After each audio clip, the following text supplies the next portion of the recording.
Eccoci qua, buonasera a tutti, ce l'abbiamo fatta. Non so se avete notato, abbiamo fatto qualche corsa, ma in genere è sempre così. Allora, grazie davvero, perché qua veramente c'è mezza Sardegna stasera.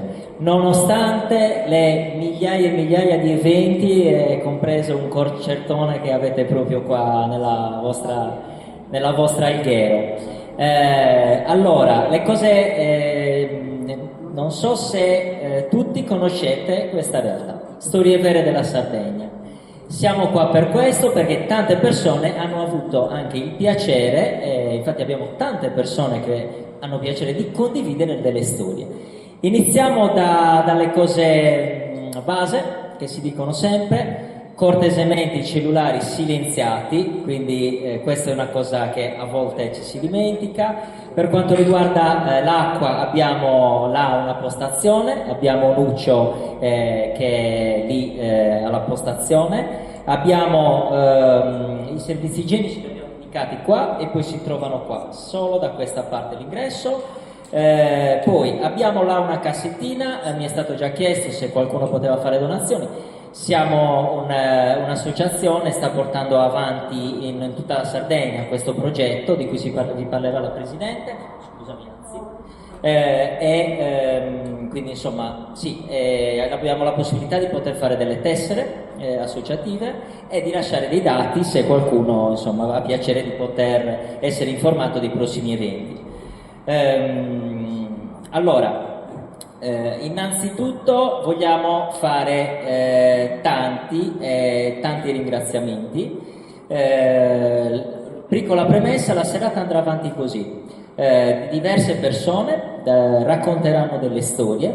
Alla fine ci sarà un piccolo momento di socialità, grazie a tante associazioni e tante realtà che hanno voluto donare, insomma, sia da bere che da mangiare. E adesso partiamo con i ringraziamenti. Intanto ringraziamo il Comune di Alghero, l'Università di Sassari, in particolare il Dipartimento di Scienze Umanistiche e Sociali DUMAS, la Fondazione di Sardegna, Pietro Sata, il Presidente dell'Associazione della Protezione Civile AIB di Alghero, che è qua, Anna Meloni, che ci ha dato lo stesso una grandissima mano, e tutti i volontari, Catalan TV per il servizio che ha realizzato e è andato in onda in questi giorni con il docente di letteratura francese Andrea D'Urso, che ha creduto fin dall'inizio in questo progetto. Un grazie speciale alla pizzeria Sant'Agostino, alla libreria Vademecum, all'Asilo Nido Girotondo, alla casa editrice Nema Press Edizioni, all'associazione Salpare, Chardin Art Web, che ha realizzato la piattaforma web Storie Vere della Sardegna, dove potete ascoltare, dove anche le storie di stasera potrebbero essere inserite. E appunto oggi Chardin Art Web ci coadiuva con l'aspetto della fonica e delle proiezioni.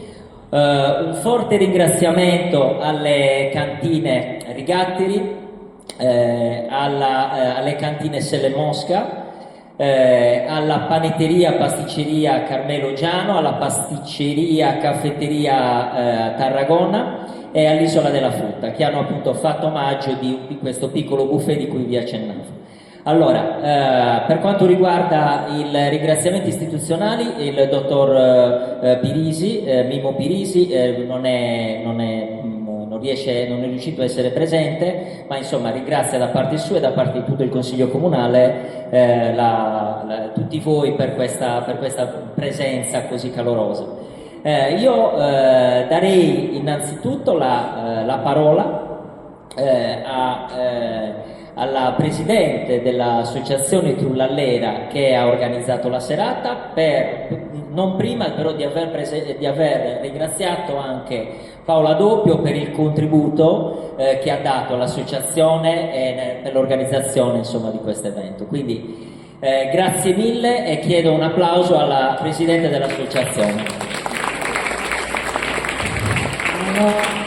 Buonasera, grazie a tutti di essere qua. Abbiamo sfidato insomma, le possibili zanzare, speriamo che non ci mangino, però siamo molto organizzati perché abbiamo anche Zampironi, che qua c'è proprio lo Stagno del Cali, che è una zona molto particolare. E, insomma, come sapete, questo è un evento di storie vere della Sardegna, che è un progetto molto più grande. E cosa facciamo noi fondamentalmente? Fondamentalmente andiamo in giro a raccogliere storie, le raccogliamo individualmente in giro per la Sardegna, registrandole, oppure con serate come questa. Ne abbiamo fatto alcune altre ad Alghero con l'aiuto di alcune librerie, per esempio l'O-Teatri di Ignazio Chessa, che ci ha dato una mano, e alcune volte anche in vari posti anche a Sassari. E questo appunto è uno di questi eventi che François, poi vi dirò che François chiama veglie, proprio per sottolineare il carattere intimo e informale di queste serate. Cosa succede esattamente? Una cosa molto semplice: noi raccogliamo delle storie da chi ha voglia di raccontarle e di condividerle. È una cosa molto semplice, molto informale, non ci sono particolari non c'è nessuna limitazione di tema, è tutto molto libero, ci sono soltanto alcune piccole regole. La storia deve essere a cui si possono fare alcune deroghe, però fondamentalmente sono queste. Il tema è completamente libero, le storie devono avere un inizio e uno svolgimento e una fine, devono essere storie realmente accadute a se stessi o agli altri, e uno deve avere voglia di condividere. Devono essere storie che più o meno abbiano una durata massimo 7-10 minuti, qualcosa del genere.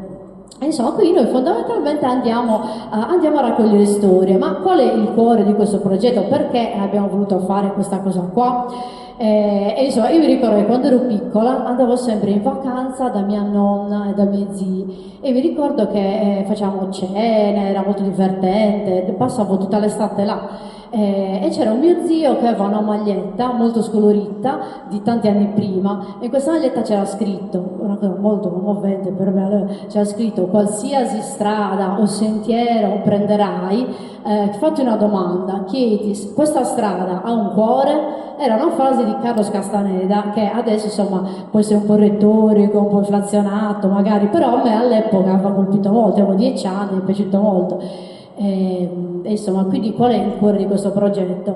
Il cuore di questo progetto sta nel fatto che noi scommettiamo nella forza della parola, no? Nella potenza della simbolica della parola, del fatto che la parola il linguaggio sia molto importante. Oggi è un momento storico in cui secondo me, a mio avviso, si dà molta importanza alla parte un po' materiale, no? Dell'esistenza, e poco alla sfera simbolica. In realtà la sfera simbolica, con tutto ciò che ne fa parte, la filosofia, l'arte, il linguaggio, cambia la realtà, è molto importante. La parola non è qualcosa di scollegato dalla realtà, ma è qualcosa che la cambia, che la modifica. E infatti non a caso il potere della parola è fortissimo ed è sempre legato ad altri tipi di potere, al potere economico, al potere politico, cose del genere. E l'idea di questo, che sta alla base di questo progetto, è proprio la volontà di dare la parola a tutti, alle persone comuni, a noi, a tutti quelli che se la vogliono prendere e vogliono raccontare semplicemente una storia. Esatto, perché la parola può modificare la realtà, è qualcosa che deriva dalla realtà, ma allo stesso tempo la modifica. Infatti la cosa più semplice, più diretta che viene in mente riguardo al racconto in Sardegna sono i contos del foghile, i racconti al focolare, che era una cosa proprio tradizionale. I nonni li raccontavano ai figli, ai nipoti, ed era una cosa molto importante, perché queste cose contribuivano a rafforzare il legame tra le persone, il legame con la comunità, il legame intergenerazionale, e contribuivano a trasmettere i valori molto importanti. I valori della comunità non era una cosa superficiale, in realtà è una cosa molto profonda. Adesso oggettivamente gli spazi di parola, di condivisione, di relazione si sono ridotti molto. Ci sono altre cose, però sicuramente gli spazi di relazione sono molto ridotti rispetto a prima, e quindi una delle cose interessanti di questo progetto è proprio creare occasioni di incontro e qui vengano incentivate le relazioni anche, che prima era una cosa molto più semplice, adesso c'è molto più isolamento, molto più individualismo, quindi occasioni che sono molto interessanti, ma secondo me. Ma come è nato questo progetto? Questo progetto è nato perché in realtà noi qualche anno fa conoscemmo uno scrittore che vive a Marsiglia, che si chiama François Bon, è un romanziere che scrive libri di finzione, è stato pubblicato da case editrici anche importanti come Gallimard, in Italia è stato tradotto in italiano da una casa editrice di Pisa che si chiama Astarte, e lui cosa fa? Oltre a scrivere romanzi va in giro, inizialmente da solo, però insomma si è formato un collettivo di scrittori, antropologi, sociologi, e vanno in giro per tutto il Mediterraneo a raccogliere storie. Lui ha raccolto anche storie un po' drammatiche, perché è stato anche in Medio Oriente, anche in Egitto, quindi alcune storie sono molto forti, molto pesanti. Insomma, alcune di queste storie sono confluite in alcuni libri.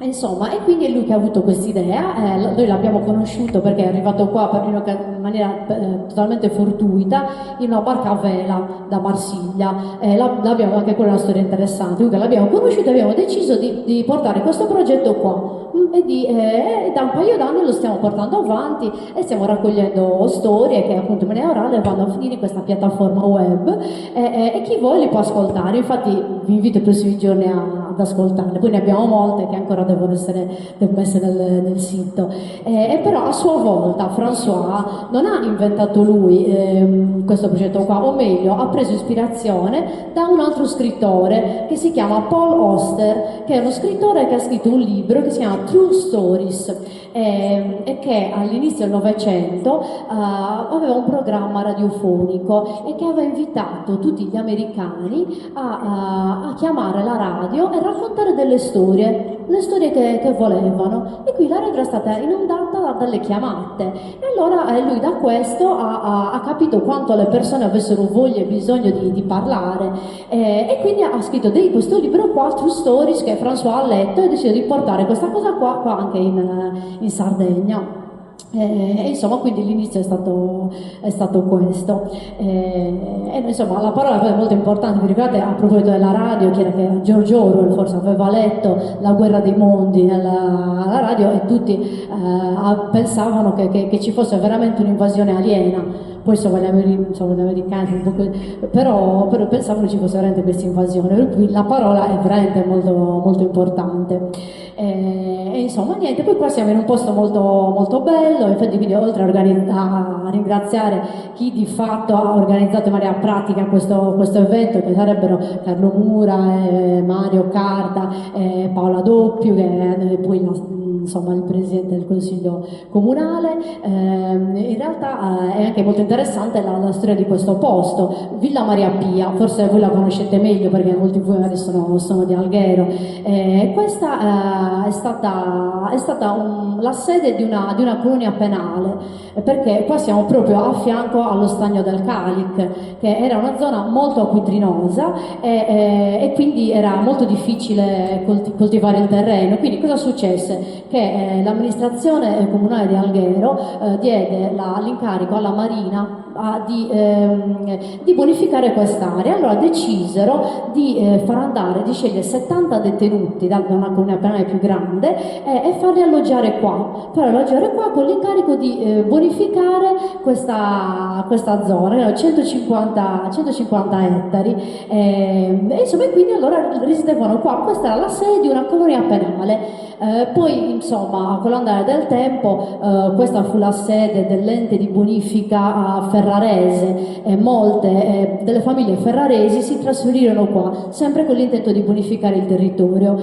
E ci sono delle storie interessanti, la storia delle ferraresi arrivate qua. Pare che i sardi, insomma, anche i sardi sono un po' scuri, no? Di carnagione. Invece queste ragazze di Ferrara erano bionde, quelle che azzurre molto alte, e molti algheresi si erano innamorati di queste ragazze e quindi ci provavano in maniera anche un po' insistente. E allora pare che dal pulpito della chiesa a volte il prete dicesse: non lasciate stare le bionde in bicicletta, lasciate perdere, perché poi queste tra l'altro andavano in giro in bicicletta e questo è uno dei motivi per cui all'Alghero si va un po' in giro in bicicletta.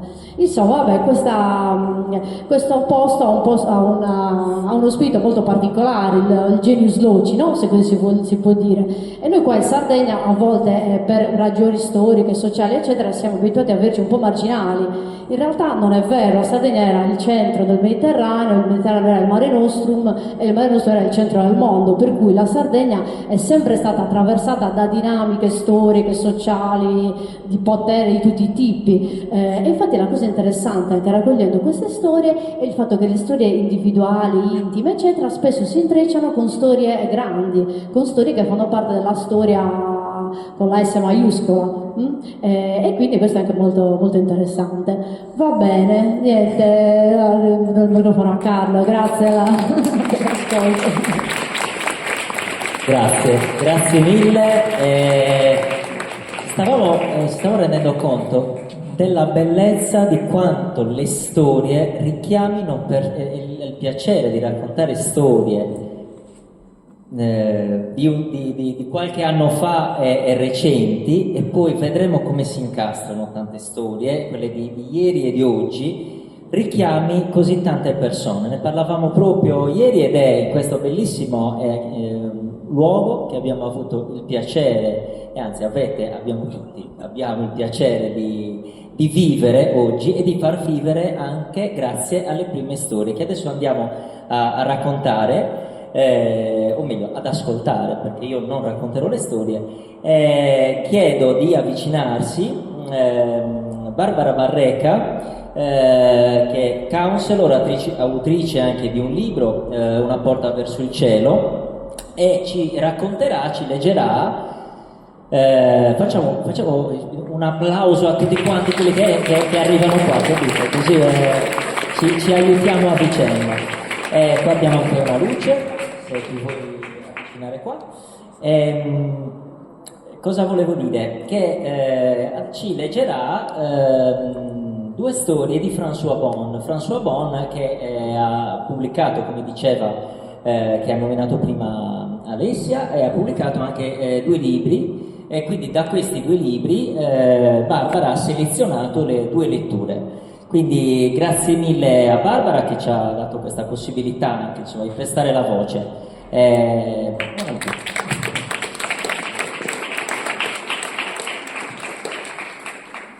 Allora, intanto grazie, buonasera a tutti, sono molto emozionata di essere qui con un pubblico così numeroso, mi sentite, sì?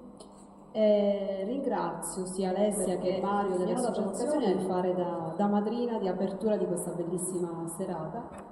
Non è stato molto semplice riuscire a selezionare le storie dai testi di François Bon, mi hanno veramente preso, e come diceva Carlo, da scrittrice esordiente io sono molto amante delle storie, ed essermi calata anche nella realtà di quello che François cercava di trasferire attraverso i racconti di vita quotidiana del popolo del Mediterraneo, in particolare del Libano, ha fatto sì che dovessi fare una scrematura necessaria per non prendere troppo spazio alle persone.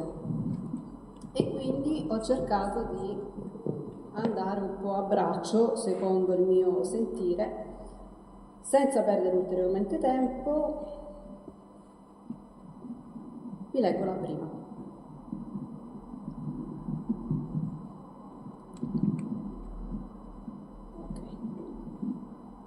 Questa storia me l'ha tramandata mio zio, mi dice Safà. Suo figlio aveva 4 anni e parlava appena. Un giorno va a trovare suo padre e gli dice che devono andare a Tripoli per saldare un debito. Cosa stai dicendo? Suo figlio ripete: Baba, Tripoli, soldi, restituire soldi. Così un pomeriggio mio zio lo fa salire in macchina e fanno rotta verso nord. Appena arrivati, il figlio gli dice: parcheggia là. È di sicuro la prima volta che va a Tripoli, ma sembra conoscerla. Prende mio zio per la mano, vieni baba, di qui. Entrano nel souk, di qua. Si intrufalano nelle viuzze.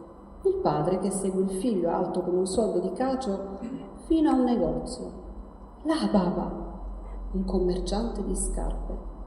Entrano nel negozio e il padre si mette a spiegare la sua storia. Ecco, noi drusi, sapete, crediamo nella reincarnazione e mio figlio da qualche settimana dice che deve dei soldi. In quell'istante il figlio dice 23 giugno 1978. Allora il commerciante di scarpe apre il registro tenuto dal padre all'epoca. Infatti, in data 23 giugno, un paio di stivali aspettava di essere pagato. Un soldato aveva comprato degli stivali, era partito per la guerra e non era potuto tornare a pagare. Mio zio ha chiesto il prezzo e sono ripartiti per lo shuf con il debito del figlio saldato.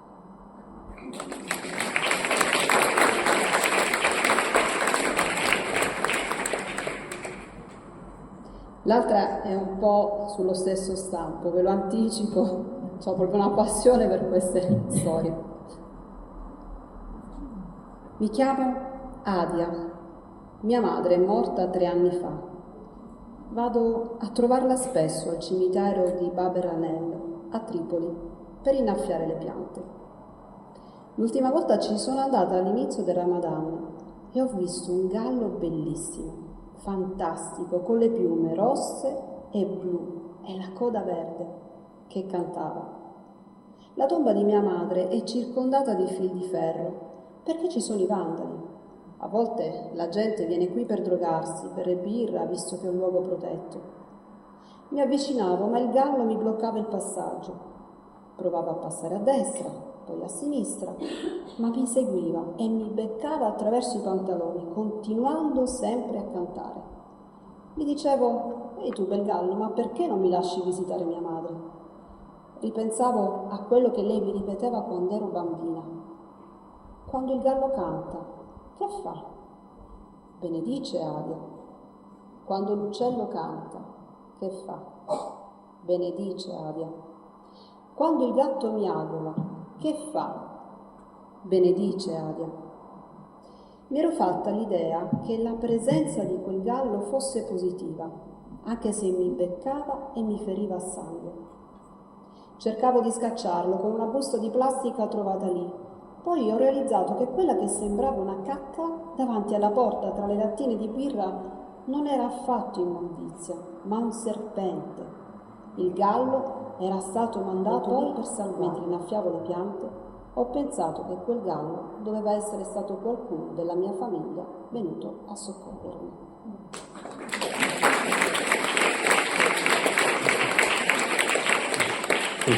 Sì, grazie mille. Barbara per queste letture, e abbiamo iniziato a conoscere François Bon, che poi ha ispirato questo progetto che, come vi ha spiegato la Presidente, è stato importato qui. Allora avete un po' iniziato a capire quello che è il format, si dice, no? Questa parola un po' strana, comunque lo schema che in generale viene utilizzato appunto perché è quello che è stato indicato proprio da François per Histoire vraie des Méditerranée, perché il progetto appunto è nato a Marsiglia. Quindi chiedo quindi a tutti, le persone che adesso chiamerò, di leggere o raccontare una storia stando in pochi minuti di tempo, in modo per dare la possibilità a tutti, insomma, di poter leggere la loro storia. La storia, come avete visto, deve avere un inizio, uno svolgimento e una fine. Sembra una cosa banale, ma non è scontato. Sì, forse un pochettino più alto, mi dicono, mi fanno cenno. Ok, quindi le storie devono essere realmente accadute a se stessi o agli altri. Questo è il format che in genere è quello appunto che dovrebbe essere rispettato e chiediamo appunto di rispettare. Quindi se qualcuno poi del pubblico, io sto leggendo perché sono tante cose da dire, se qualcuno del pubblico poi ha piacere di capire quando è nata quella storia, a che periodo si riferisce, ok? E di che zona, proprio sinteticamente, allora certo si può chiedere e noi avviciniamo il microfono. Questo è quanto. Allora, la prima storia io chiamerò le persone che si sono prenotate, non ho avuto il tempo di vedere se sono tutte presenti in sala. Gianluigi Pirovano, non so se è presente in sala, perfetto, ok, così ci conosciamo di persona, grazie per l'applauso, siete bravissimi. Allora ci farà una breve lettura, adesso sistemiamo il microfono, una breve lettura, ci penso io, ci parlerà della ricchezza degli anni. Grazie Gianluigi.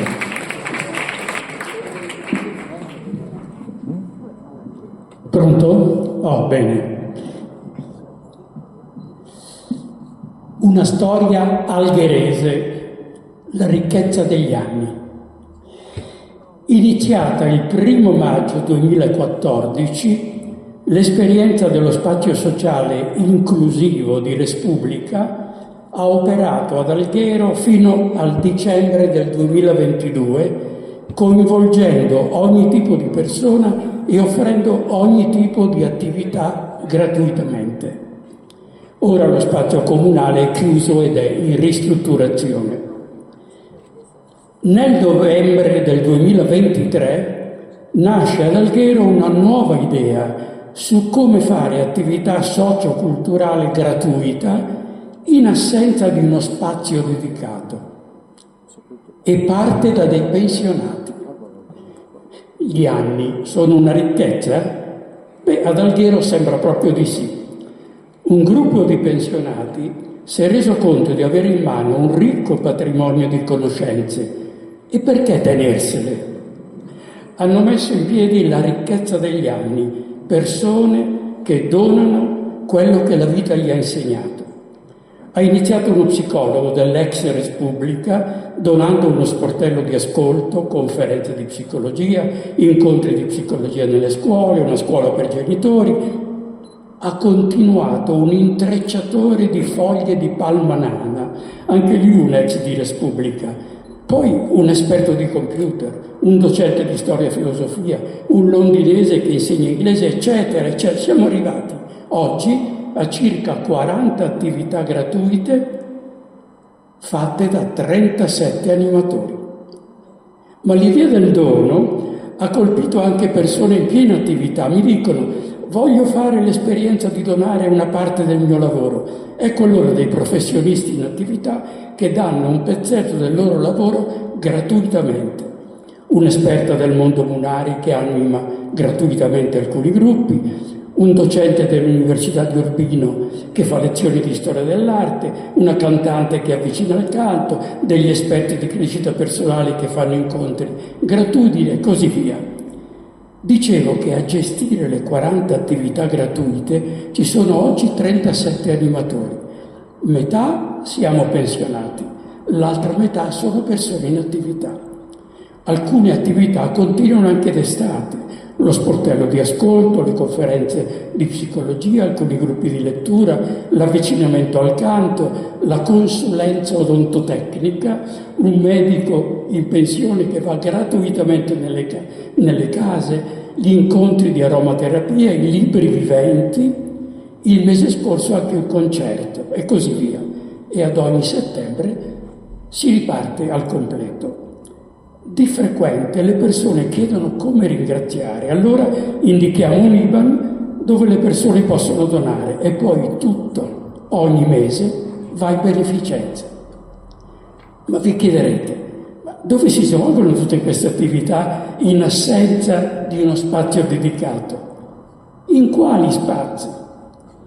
Se alcune attività si svolgono in rete, la maggior parte si svolge in presenza ad Alghero, in spazi messi a disposizione gratuitamente da persone private, case private, studi privati, il teatrino, spazi parrocchiali, studi di professionisti, libreria e così via. tutto gratuito nella logica del dono.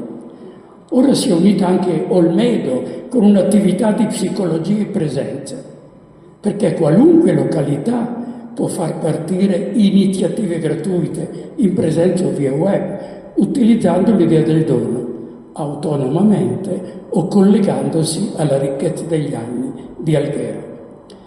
L'associazione socioculturale Sadomo de Totus di Sassari ha fatto partire da poco la ricchezza degli anni e altre località si stanno interessando a questo progetto nato ad Alghero. C'è una pagina su Facebook, La ricchezza degli anni, dove appaiono man mano le più di 40 iniziative gratuite. C'è un gruppo informativo su WhatsApp al quale aderiscono circa 550 persone. Diffondiamo l'idea del dono. È un'affermazione, ma è anche un invito. Diffondiamo insieme la logica del dono. Grazie. Grazie mille, è un piacere e un onore, finalmente ci si vede, ci si sentiva da alcuni mesi senza ancora averci dato la mano. Allora chiedo adesso di raggiungerci sul palco Pinuccia Secchi e ci racconterà un racconto nuorese. Grazie. Buonasera a tutti. Sì, grazie Carlo, benissimo. Il titolo di questo racconto è Dentro una scatola di cartone di Caterina Salerno, che mi ha chiesto gentilmente di leggere in sua vece per la troppa emozione, per cui ogni volta che sentirete io, non volevi che lo dicessi, hai visto? Non l'ho detto. Mamoiada, 16 febbraio 1952, anno bisestile. Sabato, ore 7 del mattino. Fuori -2 gradi e mezzo metro di neve. I miei nonni materni abitavano in Savratamanna, una casetta di 3 locali a piano terra. La cucina era molto grande. Nel caminetto, che occupava mezza parete, ardevano 2 grossi tronchi di radice d'ulivo che scoppiettavano scintille di fuoco. Di lato, sopra un trepiede di ferro battuto, una caffettiera in ferro smaltato teneva in caldo il caffè di cicoria. In mezzo al camino, appeso a un gancio, un paiolo di rame con l'acqua calda. Quel giorno a casa dei nonni c'era aria di festa. La loro seconda figlia Bustiana si sarebbe sposata alla messa delle 9. Bisnonna Mallena e nonna Marietta erano già vestite con gli abiti buoni e aiutavano la sposa a vestire il costume di Mamoiada. Mia mamma era seduta vicino al camino, in silenzio. Era al 7° mese di gravidanza. Si sentiva un po' strana, ma non riusciva a capire perché. Nonna le portò una tazza di latte caldo. «Bevi, che ti fa bene!» Mamma lo sorseggiò piano e con fatica si alzò dalla sedia per poggiare la tazza sul tavolo. Ebbe una sensazione di caldo sulle gambe. A malapena riuscì a dire con voce tremante: «Oh, sto per partorire!» Ci fu un attimo di silenzio. Mio padre, che era appena arrivato, la prese in braccio e la portò in camera dei nonni, adagiandola piano piano sul letto grande. Mio nonno Cosimo, che in quel momento si stava infilando i pantaloni di velluto rigato nero, fu quasi spinto fuori e fatto uscire velocemente dalla stanza. Bisnonna Mallena, che era l'ostetrica autodidatta del paese, capì subito che c'era un'emergenza. «Svelta, svelta!» disse a nonna. «Portami asciugamani, pezze pulite, una coperta, avvicinami il lavamani e riempi la brocca di acqua calda! Svelta!» Era tutto pronto. Nonna chiuse la porta della camera. La sposa e i parenti erano increduli e sbalorditi. Mio nonno Cosimo versò un bicchierino di acquavite e lo diede a mio padre. «Bevi che ti tira su, vedrai che andrà tutto bene!» Ore 7:30 si sentì il primo vagito. Il parto era andato bene e io ero nata. Mi pesarono sulla stadera. Nonna disse: 1,1 kg. Bisnonna Mallena mi avvolse in un panno di cotone, in uno di lana e in una coperta calda. Mamma mi guardava ancora incredula, un po' piangeva, un po' rideva. Io piangevo. Dalle il seno che si calma, le disse nonna, ma io non lo volevo. Ore 8:30. Lo sposo arrivò con i parenti a prendere la sposa e andarono tutti in chiesa per il matrimonio. Bisnonna rimase a casa con noi. Questa stanza è troppo fredda per la bambina, disse. La porto in cucina che c'è più caldo.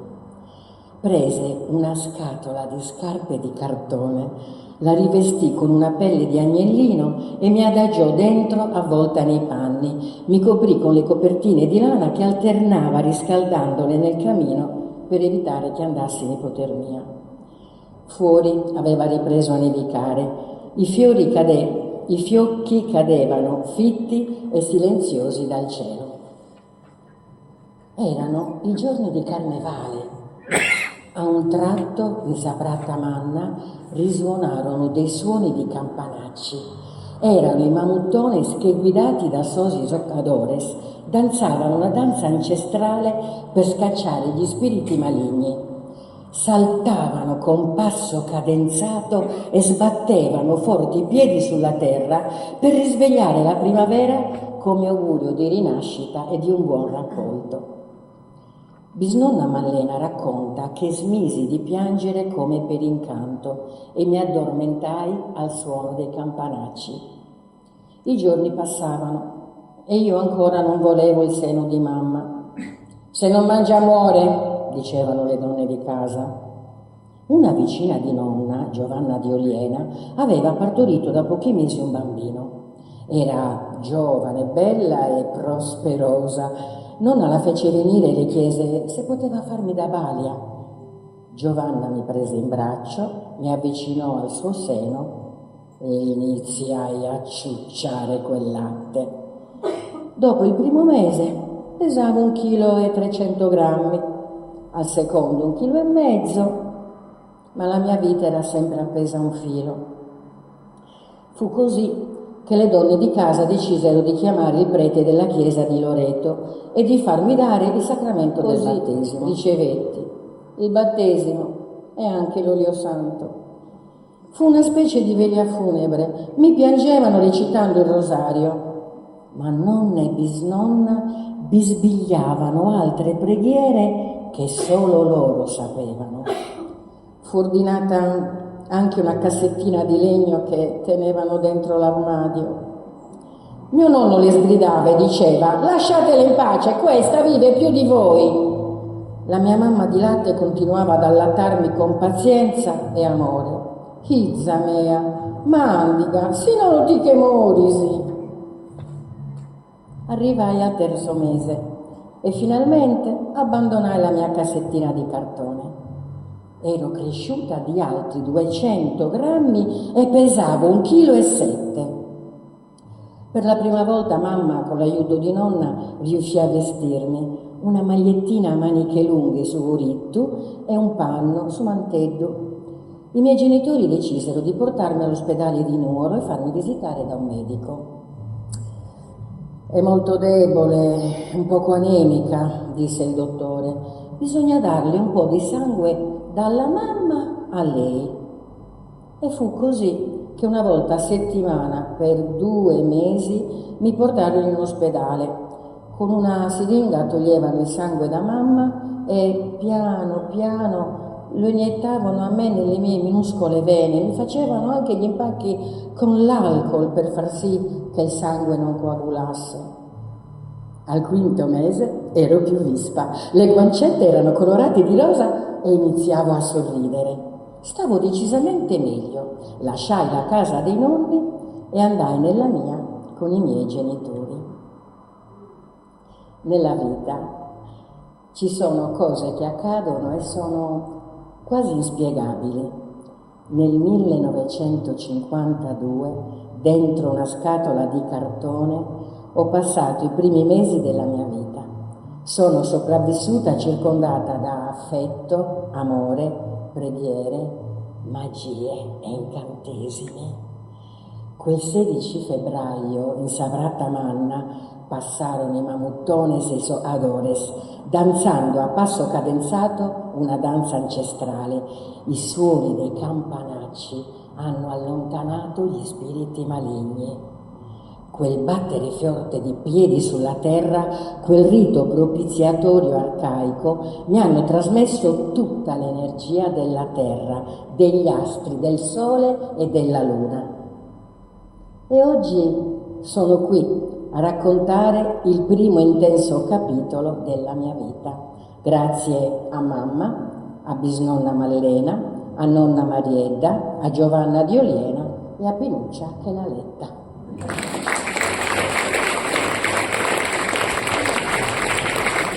Grazie mille, un saluto a entrambe, allora, grazie davvero.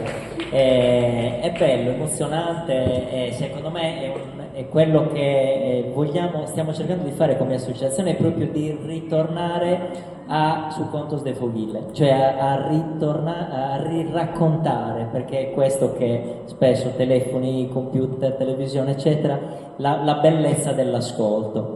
Quindi adesso io chiamo Miriam Farina. Grazie. Scusate però io ancora tutti non diviso ancora. Un applauso gentilmente, ditemi sempre il microfono e chiedo sempre il cenno al tecnico che vada tutto bene, insomma. Grazie. Buonasera a tutti. Io devo dare un saluto. Perché questa storia mia si tratta di mamma mia e non di voto pagare manco. Comprendo, chi non mi comprende vedi che dei pascescia si lo va che tradurre. Però siccome questo progetto narra appunto che questa storia si tutto quanto sul Mediterraneo, non tutto quanto potete fare dare in italiano e tu vai in saldo logicamente. Quando qualche tempo fa che ho fatto già una presentata da mamma mia, Ziromina Viga de Bulzi. Mamma vi poetessa, che crea poesia in saldo, e figlio di una femmina di una ida minoredda che a Prite Bulzi non fa che manco 600 abitanti. Però una ida battagliera ha raccontato e ha contato su chi vaghiera, come ha cominciato a poetare, che ha avuto una passione. E su 1994 e venne da Bulzi, cioè vivi già da chi tempus, Don Francesco Tamponi, un ubridaro che come este responsabile dei beni culturali diocesani de Saghegia e Ampurias Tempio. E Don Francesco narra chi ha de mamma chi cria e narra zia Girò a poter fare una cosa, vostè mi deve tradurre sa missa in saldo, una missa solenne, sa missa per un patrono di Esaida, Santo Beltiano, che si fa che su 20 de Bennalzu in Bulzi. Ci aggirò, isso vede ecco d'oreso, ci aggirò, è uno bisogno capazzo, però ve capazza a volte e volte lo deve fare. E quindi mamma si è posta con impegno a tradurre sa missa in saldo. Naturalmente va posto impegno, va tolti di mese per resistere a scrivere questa cosa. Va tolti di mese la poi l'hanno fatta correggere dall'istituto Bellieni, la correzione giusta, questa cosa giusta. Il che è successo? Che in battoldi di mese questa popolazione andava ad ogni zero, si riuniva in chiesa per poter leggere bene questa missa, che perché tutto canto non baia più gente capace. E quindi per poter leggere bene questa missa e per non fare brutte figure che devi bene resimo Signore. E quindi, pro battol di mese, sa gente d'ogni sera andare da chiesa a fare il culto di ribaglio. E sta arrivando sul momento della missa, su 20 di Bennalzo, arrivi su vescovo, Don Paolo Azzei, e hanno detto assolutamente no, non ve lo posso mettere. Don Francesco, lei ha già dato da chi di prima, e io su video accolto, sa di sta arrivando che assolutamente questa missa non si deve fare, non si deve andare questa messa in saldo. Potete immaginare la gente come è bella imbarata, sa che già vi piena che ho. Il che è successo? Hanno nato questa missa in italiano, baia da giornalistas, RT4, Canale 5, Rai 3, e tutto, baia un montone di gente. Da poi di questa missa, Don Francesco Tamponi t'ha fatto, alleados e paramentoso, e la bilasa lampadas in terra sul vescovo. Senti las abogadas a narrare, sa gente delusa meda, che hanno fatto questi impegni per battoldi di mesi e non si è manco un'occasione di narrare, te, assumanco una volta e via, la narramos in saldo. Nuda. Beh, da voi dei 31 anni, a musichido su motivo. Non riusciamo a comprendere, capite? Io voi su vescovo è riuscito a guncoldiare a Don Francesco che pretese si vide a Vienna da Isaida e tanto la gente, tutta la popolazione, dei sedini e dei uzzi, l'ha pregato che su sole, che non si era avviato, e naturalmente pure sul vescovo. Dopo di 31 anni hanno musicoperto su Bruitte. Sul vescovo ha ricevuto una telefonata di Dando di Francisco Cossiga, che non fu più presidente della Repubblica, fu 3 anni che non vive più presidente. Francesco Cossiga rapido la faccia d'osta di telefonare sul vescovo che questa missa non si poteva narrare in saldo. Pruitte rafforzava e legiferava l'indipendentismo sardo. Boccherite culta su sei paraulas che è nato su politico nostro, votato dai noisi per aggiuare sa Sardegna. Invece no, forse fu più bello a livello folcloristico fai dare di Sardegna e no a noi portare davanti sull'imbazzo nostro. Quando Francesco non era Gesù Cristo non ha mai proibito a nessuno di fai dare in qualsiasi lingua. Per quale motivo non si narra? Si salighera si narra una cosa del genere, si narra sa messa in saligherese. Naturalmente vive sei vescovoso che viene contraria, o Torino Alberto da Cagliari di contrario Meda, però bisogna qualcuno invece che non era che vedi giusto. Quindi vai da parizio movimento, parizza cosa che finì narramo su non tutto quanto viene d'accordo, non tutto quanto viene contrario. Però questo si può narrare. Come logicamente questa cosa è la musichità da voi dei 31 anni. Una cosa però bocchezzo narrare. E ho potuto questa cosa che è appunto questo che ha detto mamma. Mamma, prima di fare questa missa, ha chiesto a mentare una preghiera che tutto canto conoscete senz'altro. Sa domo divina. A domo de Deo usando con tutto s'intendimento, saluto su sacramento e tutto su chi bestintro, ambulo su ve meu, fins a Sadome Deus, fines a Sadome de Cristos, bios e mortos e parentes chirco, custa è sa prima scalina, custa è Sadomo divina, custa è Sadomo de Deu, perdonato sia su peccato meu, sa basanta mi bonzo e con Deo mi componzo, e con Nostra Signora, pro intendere missa ona, pro intendere buona missa, mi componzo con issa, custa è il domo de incanto, su Babbo, su Vizio e Spirito Santo. Naturalmente questa si narraia, è la narraia dagli escien dai domo per andare a missa. totus ai feminas in Sardegna, dedando, mamma vides 1921, totus ai feminas non araiana. Grazie. Grazie.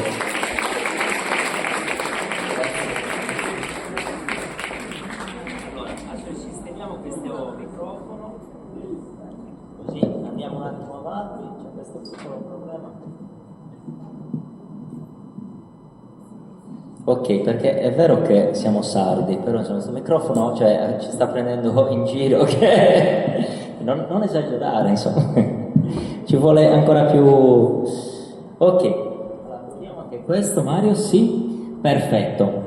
Allora, adesso io chiamo qua Don Lorenzo, un applauso anche a Don Lorenzo che è venuto qua. Ci farà un breve racconto sulla pace. Poi, grazie. Come c'è Eveli, ma prima di tutto un cordiale saluto a tutti voi. Scusa per la voce, corde vecchie con l'umidità si intimidiscono. C'è anche Eveli perché questa esperienza l'abbiamo vissuta insieme nel 2003. L'altra sera stavamo lì a San Francesco parlando un po' di Gaza e Paolo mi ha detto: perché non vieni a raccontarci qualcosa? Io ho detto: fammi capire che te vai da. Va bene che trullallera, faccio complimenti, trullallera in sardo vuol dire tante cose, sa, no? C'è un senso diretto e uno traslato.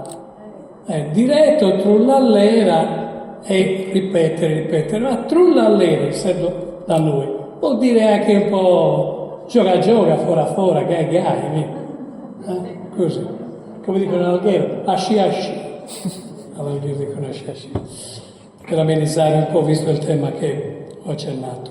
E quindi mi ha detto: venga a raccontare un po', allora ho detto, stiamo parlando molto di questa tematica della guerra, vorrei raccontare invece un'esperienza del post-guerra che abbiamo vissuto con Eveli e altri giovani di Alghero che facevano parte di questo centro di educazione alla pace e alla mondialità della Caritas diocesana. Questo centro era stato dedicato a padre Salvatore Carceda, un padre del Pino, un missionario nelle Filippine, che lavorava moltissimo nel dialogo islamico-cristiano. Alla fine di una giornata bellissima di incontro tra le diverse esperienze religiose e non solo, purtroppo questo sacerdote fu ucciso proprio da fanatici che non avevano l'idea del dialogo, avevano altre idee.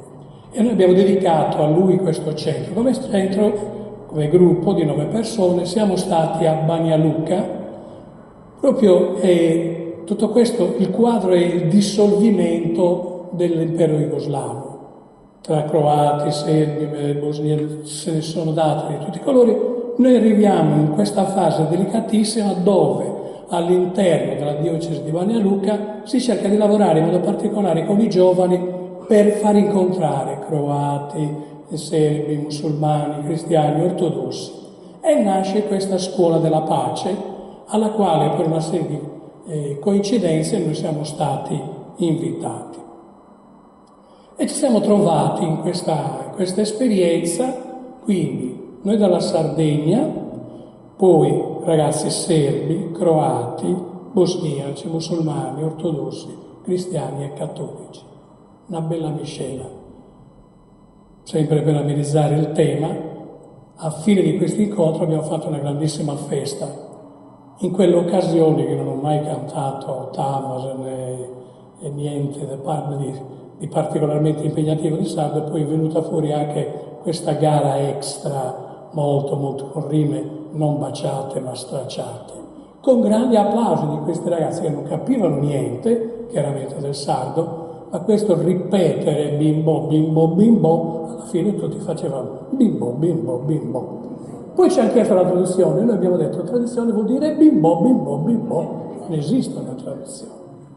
Cosa abbiamo fatto in questi giorni? In questi giorni abbiamo cercato di lavorare proprio di cesellare delle esperienze per far incontrare questi ragazzi, questi giovani, che venivano dalle esperienze più disparate, dalle conoscenze anche più disparate, delle storie di guerra fratricida che gli si erano vissute, per cercare di intendere una nuova realtà. E questa realtà chiaramente non fu facile. Infatti lascio a Evelyn il racconto di quando arrivarono queste ragazze serbe. Introduco però questo racconto di Evelyn. Certamente avete sentito parlare del famoso ponte di Mostar, che poi è diventato anche patrimonio dell'UNESCO. Questo ponte collegava la parte musulmana con quella ortodossa. Due ragazze erano diventate amicissime e tutti i giorni si incontravano lì. C'è stata la guerra, quel ponte è stato buttato giù per evitare che le persone si incontrassero. Queste ragazze, una delle quali era lì con noi, tutti i giorni, da una parte all'altra dove c'erano queste due torri che collegavano veramente il ponte, che non c'era più, si incontravano e continuavano a dire ai genitori: ma perché io non posso andare dall'altro lato? Poi l'ha capito un pochettino più da grande, ma per quell'età non era riuscita a cogliere questo. Evelyn vi racconta un po' questo passaggio dell'imbarazzo quando si sono rincontrati questi ragazzi provenienti da queste storie diverse, contrapposte. Ci dice un po' come l'abbiamo vissuta anche noi. Sì, brevemente, buonasera a tutti. È stata una bellissima esperienza nel 2003, fatta insieme a tanti giovani, a tanti ragazzi. Gli educatori erano un po' più grandi, avevano più ricordi della guerra diretti, raccontavano tutti i funerali dei loro amici, dei parenti a cui avevano dovuto assistere di volta in volta in continuazione, le famiglie disgregate, gli spazi distrutti.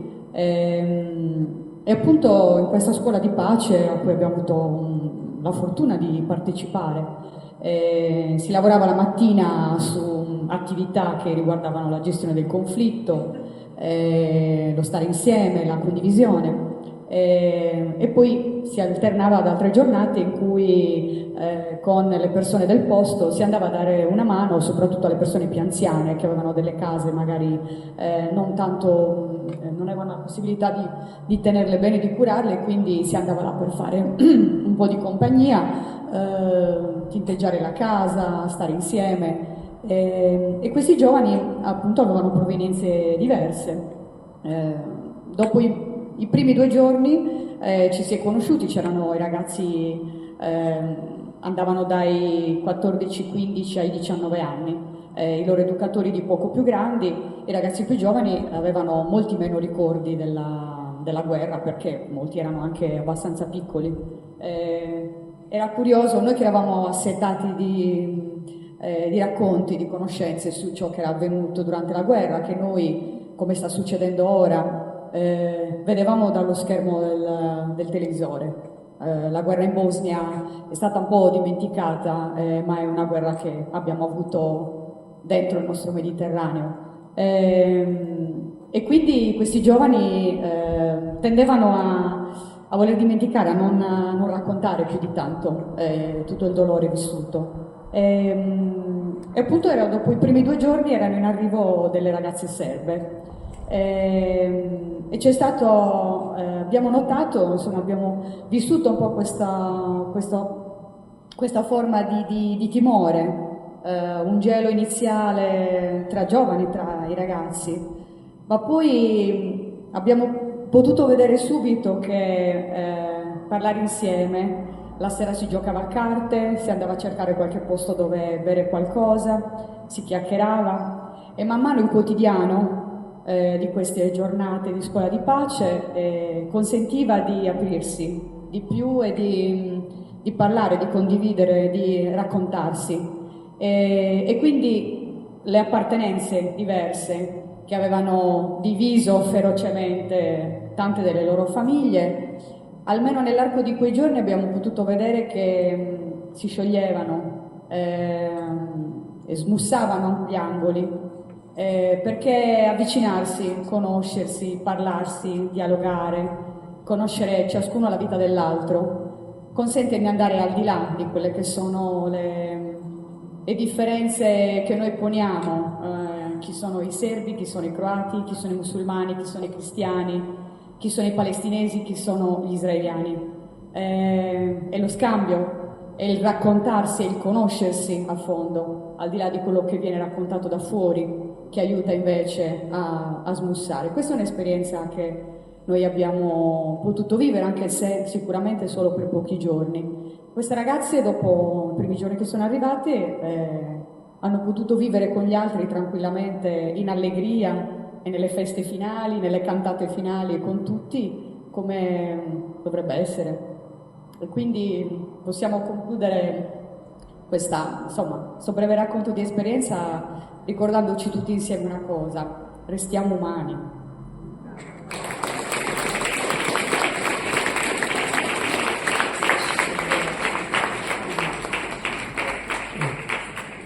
Vi riporto un po' sull'attualità, visto che Gaza ci sta un po' prendendo certamente il cuore e non solo.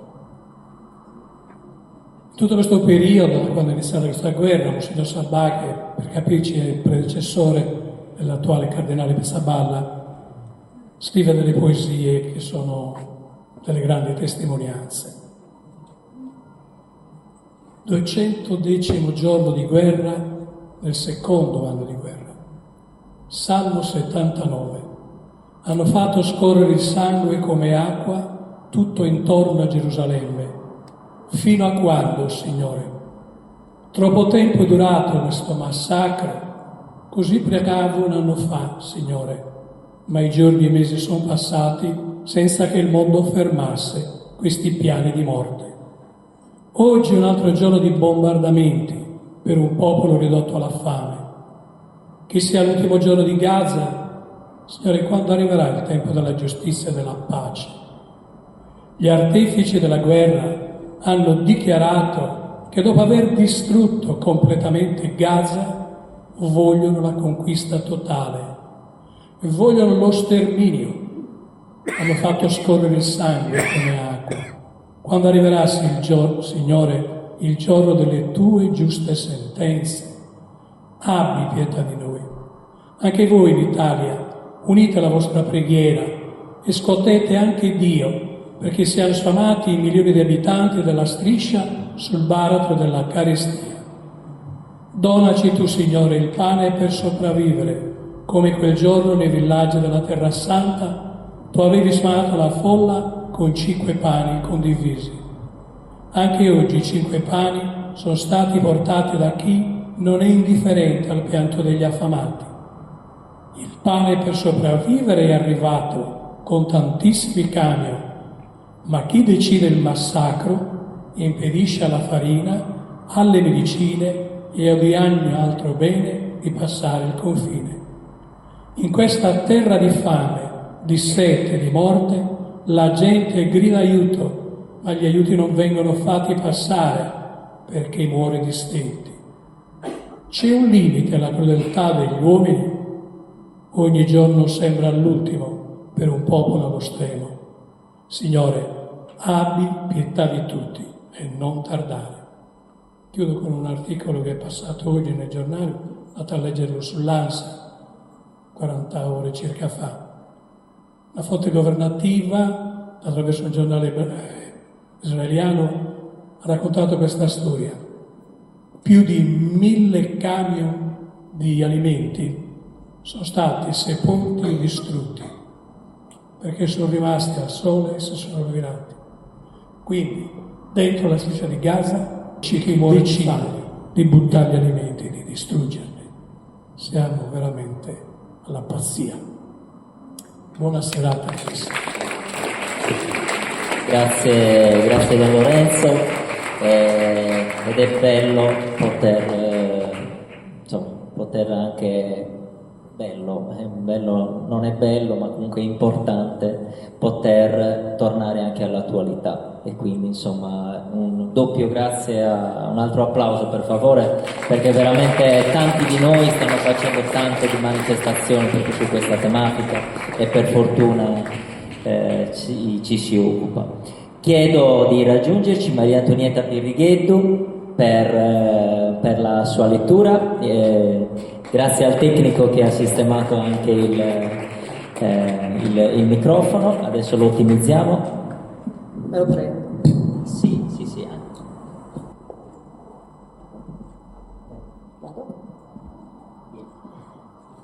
Questa è una storia vera. È accaduta di recente, anzi sta accadendo ora. Metà di questa storia è vera, perché l'altra metà, invece, descrive esattamente ciò che io voglio che accada. E che se ci mettiamo tutti insieme a ricordare certe cose antiche, magari faremo in modo che accada. Si intitola I semi di Nurabella, ma in realtà Nurabella nasconde il nome di un altro paese del centro Sardegna che non ho potuto citare. Era venuto a casa il messo del sindaco. Con la stessa espressione con cui un carabiniere può comunicarti una disgrazia, mi aveva consegnato delle carte con lo stemma del comune. Una marea di parole inutili per giustificare l'unica frase di sostanza. Non potevo più portare le mie capre là dove avevano sempre pascolato. Era terreno demaniale e non era più a disposizione. Serviva ad altro. A cosa serviva lo scoprimmo ben presto, io e gli altri allevatori del paese. Lo capimmo quando il terreno fu recintato e comparvero i primi cartelli con nomi stranieri e numeri scritti in grosso col pennarello nero. Soprattutto ci rendemmo conto che la vita a Nurabella non sarebbe stata più la stessa quando arrivarono le gru e le motoseghe. Rasero al suolo ogni vita verde, ammazzarono tutti gli animali che lì avevano riparo, spianarono le collinette e ci mostrarono cos'è la desolazione. Passò un anno prima che comparissero le 43 mostruose pale eoliche che da quel momento sfregiarono il nostro orizzonte e ferirono per sempre i nostri occhi.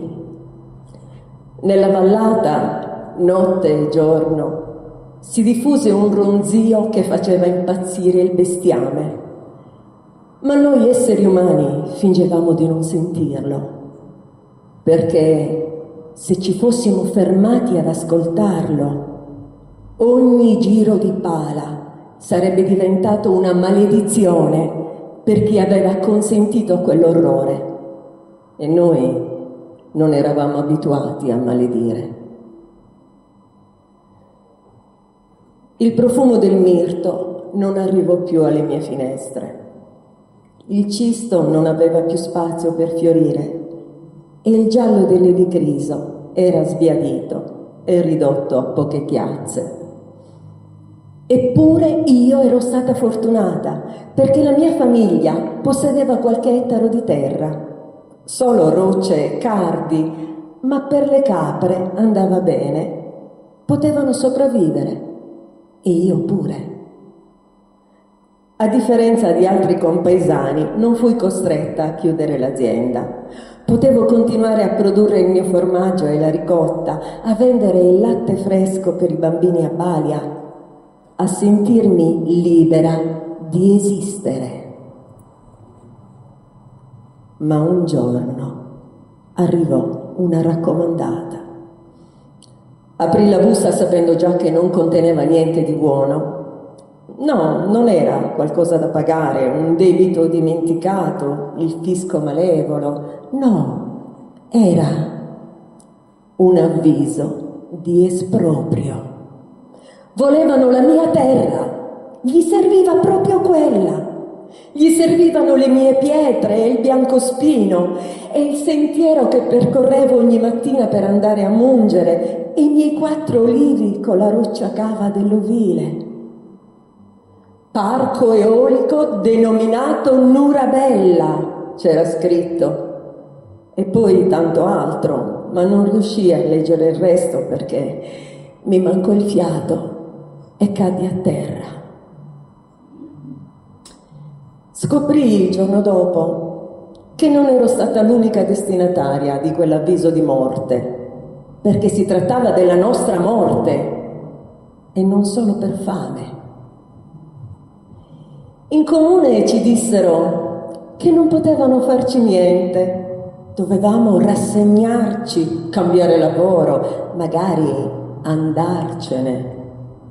Ma noi non ne volevamo sapere. Cercammo avvocati, rovistammo mezzo mondo per trovare aiuto, per tirar fuori una legge che potesse proteggerci, che potesse fermare i predoni. Chiedemmo solidarietà ovunque. Fu inutile. Il veleno mi mangiava l'anima insieme alla disperazione. Il mio pezzetto di terra, comprato dai miei nonni col lavoro di una vita, rubato da gente straniera e da chi l'aveva fatta entrare.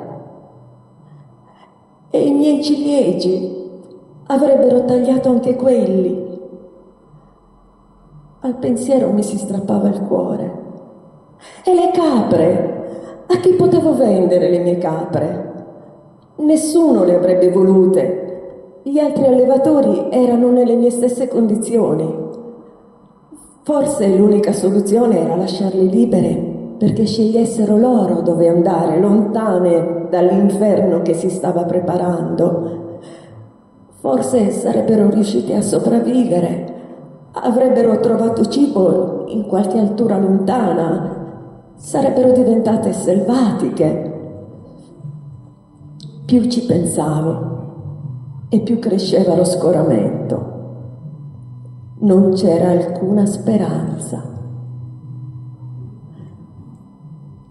Finché arrivò lei. Non l'avevo mai vista prima, non so chi l'avesse chiamata. Dicevano venisse dalla Gallura, ma non ho mai capito il suo nome. La chiamavano solo Zia, con quella Z leggera tipica delle zone del nord. La prima volta la vidi mentre si inerpicava su per la collina che porta alla chiesa, col volto nascosto da uno scialle scuro, nonostante fosse già primavera inoltrata e tutto attorno fioriva. Piccola, un po' curva, ma col passo svelto, un sacchetto a tracolla dove ogni tanto infilava la mano per afferrare qualcosa che non riuscivo a definire. Piccoli semi, polvere, cos'era? Ne gettava manciate mentre passava, segnandosi e ruotando lentamente su se stessa. Quando, giorni dopo, la vidi entrare dal mio cancelletto di legno, non mi passò neanche per la testa l'idea di fermarla. Entrò, semplicemente, come fosse anche lei la padrona. E forse lo era. Richiuse il cancello con cura e io la guardai imboccare il sentiero appena accennato tra le rocce concave. Con un gesto zittì il mio cane che si apprestava ad abbaiarle contro. Salì in silenzio. Arrivata sul costone si girò, dando le spalle al sole, e cominciò il suo rito. La osservai a lungo. Lei sapeva di non essere sola, ma fece finta di niente. Borbottava qualcosa mentre raccoglieva polvere e minuzie dalla sua borsa e le spandeva attorno come se stesse seminando. Brillava controluce quella polvere e quando cadeva a terra era come se per un attimo si accendesse, come scintille che penetravano tra i sassi. Per 3 settimane Zia percorse le nostre campagne, ripetendo quei gesti con una sacralità che impediva a chiunque di chiedergliene conto. C'era qualcosa di potente nella sua figura, come se avesse raccolto in sé le memorie di chi in passato sapeva come si allontana il maligno, come si difende la terra, come si preserva la stirpe. Spargeva semi, cenere e parole, piantando forze antiche ormai ignote ai più. Sarebbero cresciute come piante custodi, invisibili guardiani figli di terra madre, dritti di fronte al male incarnato dalle pale. Ma tutto questo lo capii dopo. Esattamente quando, passato qualche tempo, arrivarono gli operai con le ruspe e cominciarono a regiuntare il terreno, il mio terreno, che ora gli stranieri trattavano come cosa loro, come se fossero stati i loro antenati ad averlo comprato, dissodato, amato.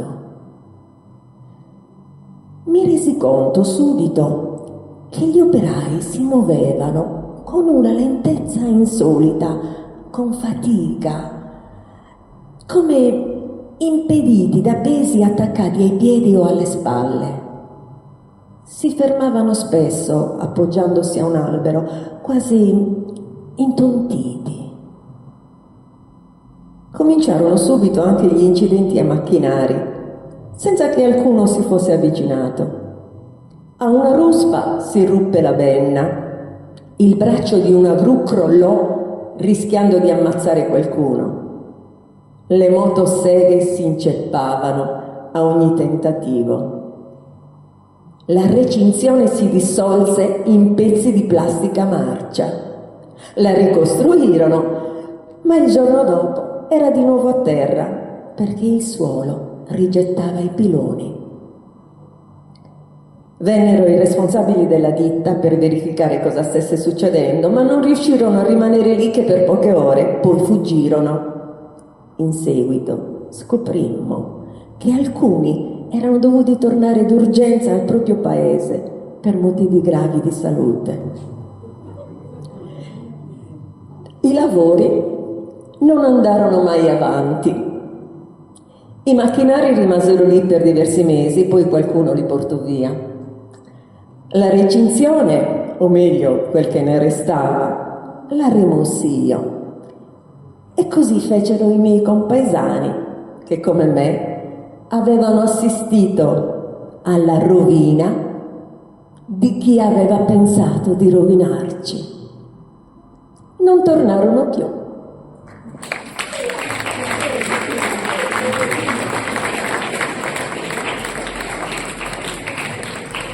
Grazie davvero. Un altro applauso per favore, perché io mi sono emozionato, perché ho già sentito questa storia da Ignazia Lo Teatri, letto da due amiche, da un'amica e da una persona che ho avuto il piacere di conoscere, ed è molto bello questo perché stiamo sentendo tante storie scritte dalle persone, storie di famiglia, e quindi questa condivisione per me è una cosa preziosissima, perché possiamo raccontare a amici, a chi non c'è, ai nostri figli, che delle storie, che è una cosa che si fa sempre di meno. Allora, è emozionante anche le tematiche che stanno emergendo, e quindi non c'è nient'altro da dire se non continuare in questo racconto. Siamo alla metà di questa bellissima serata. Io come associazione noi proseguiamo questo grazie anche al vostro aiuto. Io chiedo anche a Paola Doppio che ci ha dato questa disponibilità di poter eventualmente passare dei piccoli sacchettini, se qualcuno ha piacere, oltre che la scatoletta delle offerte che abbiamo lasciato lì, se qualcuno ha piacere di poterci aiutare per proseguire. Abbiamo avuto tanti inviti in tutta la Sardegna, e quindi abbiamo veramente una bella lista di luoghi che abbiamo piacere di visitare e raccogliere sempre altre storie. Quindi lì si possono anche lasciare i dati, lo dico per chi magari se deve andare via prima, i dati per poter essere contattati per le nostre iniziative. Quindi grazie Paola per questo, e adesso chiamo Christian che ci racconterà, se c'è Christian, non c'è? Ah, va bene, ok, perfetto. Allora procediamo. Lucia Cherchi da Tempio. Grazie, un applauso anche a Lucia, che devo dire che è una delle primissime persone che si è prenotata, e ci racconterà, sentite? Sì? Ci racconterà farà una lettura. È una storia che viene da Siniscola, perché abbiamo detto che abbiamo veramente tanti paesi e tante storie da tutta la Sardegna. Ci dice anche il titolo lei, giusto? Grazie, grazie mille.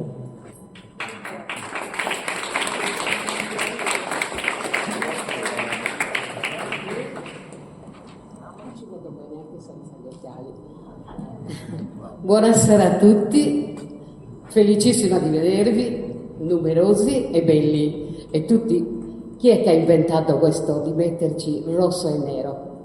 Brava, un applauso, perché sono i colori della Sardegna. Il nero, il lutto, che non ci abbandona mai, sempre queste storie di dolore. E poi l'amore, seppelliamo tutto con l'amore. Quindi io ho scritto Marietta dalle scarpette rosse. Perdonate se ho rotto tanto il racconto, perché era lungo. Io ho preso le cose più importanti. Quindi noi stiamo parlando del 1956-58. Io avevo 8 anni. Dunque, la vita si svolgeva quasi sempre sulla strada, perché eravamo tutte famiglie numerose, allora non c'era il televisore. Eravamo in 12, caspita, mio padre si è dato da fare. Una famiglia timorata da Dio. Caspita, sì, però. E allora non c'era niente, non è come adesso, telefonini, televisore. Lì si svolgevano i giochi sulla strada, con una fune. Ce ne stavamo tutto il giorno saltando, correndo, i maschietti con un cerchio che facevano girare sugli utili stretti. E così, va bene, tutti sappiamo come sono i piccoli paesi. A Siniscola era poverissima, ma veramente povera. Adesso, grazie alle coste, al lavoro che danno alle ragazze, adesso si sta sviluppando in un modo veramente piacevole. Allora, Marietta dalle scarpette rosse. Stiamo parlando degli anni 1956-58, quando si era tutti poveri e tutti ricchi di spirito e voglia di vivere. Via Roma numero 10, lì abitavo io. Vicino a casa mia abitava una famiglia per bene, con tanti fratellini e sorelline, fra loro una principessina, una moretta, con gli occhi neri e le guancette rosse. Maria presto era quella che teneva unita la compagnia. Quindi le mamme potevano benissimo svolgere la propria vita in casa e lasciarci tranquilli a giocare su strada. Non c'erano macchine, qualche bicicletta, qualche carro che lasciava dei rosoni che non vi dico. E niente, dunque Maria aveva 15 anni, pronta a spiegare le ali per la vita. Maria, questo era il suo nome, ma tutti la chiamavamo Marietta, con occhi profondi che abbiamo già detto. In quel periodo Marietta era influenzata da tante storie che i giornali settimanalmente raccontavano. Ricordate, non so, Bolero, Grand Hotel? Bene, queste storie riportavano tante belle storie di ragazze e noi crescevamo con queste storie. Le ragazze allora si medesimavano in queste storie e quindi Maria era più grande di noi. Dunque, lei era quella che organizzava i giochi, teneva unita la compagnia durante la serata, era bravissima a saltare con la fune, una campionessa, ore e ore a saltare senza sbagliare, ma se fosse capitato che i ragazzi dovevano toccare a loro a giocare, diciamo, rifiutavano perché volevano vedere le movenze di Maria, perché era veramente una bella ragazza. Era talmente carina che i giovanotti dei paesi vicini facevano una puntatina a Siniscola per poterla incontrare. Le primavere siniscolesi erano miti. Per poterla incontrare, dunque, anche mio padre, Efisio, vista la bella giornata, decise di pitturare la moto di mio fratello Domenico fuori dalla strada. Marietta guardava mio padre pensierosa, si avvicina e chiese: zio Efi, ami la stinghite sa di scarpasa? E babbo gli dice: se vuole tua mamma, sì. Dopo un po' Marietta rientra con le scarpette in mano, non tanto nuove, poverina, e disse: mamma ya cherete. Mio padre con 2 pennellate trasformò quelle scarpe come una magia. Gli occhi di Marietta brillavano per la felicità. Quelle scarpe identiche al giornale erano il suo sogno. Maria, su e giù per le strade con quelle scarpette nuove, sognava da principessa e si sentiva invincibile. Qualcuno geloso che la corteggiava perché aveva 15 anni, da dietro gli urlava: «Ello Marie, oye se schifusa si scarpa ruiasa, mi pare su una Buddha». Maria, che mi sembrava una gallina, traduco in italiano, mi sembra una gallina. Lei per niente intimorita gli rispondeva per le rime: «Anche utichessa saudda, speriamo che te ne escano le budella». Noi bambini ridevamo felici per le risposte di Marietta. Un giorno però anche le scarpette si ruppero, raccossitata da terra e con le lacrime, per dire il vero, noi bambini piangevamo, eravamo tristi anche noi. Maria tornò a casa sua zoppicando. Indossò di nuovo le infradito che erano la sua. Le odiava. Marietta non usciva più. Tutto il vicinato, senza le sue risate, era triste e silenzioso. Il gioco è cambiato, quindi. Ogni bambina aspettava che succedesse qualcosa. Il tempo scorreva tanto noioso finché in quella strada successe per davvero qualcosa. Un pomeriggio un giovanotto elegante vestito con un pacchetto fra le mani passeggiava avanti e indietro per la via. Tutti notarono i suoi movimenti e a un certo punto si fermò con decisione davanti alla porta di Marietta. Adesso vi devo dire che in quel periodo a Siniscola si ragionava molto anticamente, e tanto per dire, se uno voleva chiedere la mano a una ragazza doveva prima innamorarsi del parentato e poi ci doveva provare con la ragazza. Quindi non è così. Il ragazzo bussò e diceva a voce alta: «Abbi este su me in questo uomo?» E tutti sentono questa voce alta, tutto il vicinato qui dalle finestre a spiare alle porte. Avanti, in italiano per farsi vedere. Allora, dunque, sono qui per chiedere la mano di Maria. In quel momento il silenzio la faceva da padrone in quella scena. Nessuno fiatava. Il ragazzo con fare svelto estrae dalla scatola 2 scarpette subito per far innamorare la ragazza e dire di sì, furbo. La ragazza sorpresa e disse: «Grazie», ma talmente forte che tutto il vicinato non sapeva cos'era, ma tutti con le orecchie così per sapere chissà cos'è successo. Dunque, Marietta diventò grande in quel giorno perché chiese ai genitori di poterlo frequentare piano piano e così cominciava. Marietta usciva solo per andare a messa, fare la spesa e qualche volta una passeggiatina col proprio fidanzatino, giusto per dire. In quei giorni a Siniscola era d'obbligo fare la passeggiata in via Roma perché c'era la caserma dei carabinieri, tanti soldatini e tutte le ragazze erano così. Allora passarono un paio d'anni intanto e già si cominciava a parlare del matrimonio. In quei tempi in Siniscola esistevano 3 bottegas, 3, contate. E stoffa per gli abiti non c'era, il raso. pizzo, ma è che iti, e chi lo tenete? E niente, allora ha deciso di fare una stoffa leggera, azzurra. Potete immaginare questo vestito da sposa azzurro con un paio di scarpette rosse che lei aveva conservato come ricordo. Dunque, e allora si presentò così la scena, che lei si è accontentata di questo vestito azzurro, ma non è che diceva chissà se farò bella figura o chissà che cosa. Comunque lei era contenta, nonostante tutto il suo Pasquale era l'amore suo. La domenica mattina del 21 giugno nella chiesa di San Giovanni si sarebbero celebrate proprio il matrimonio di Pasquale e Marietta.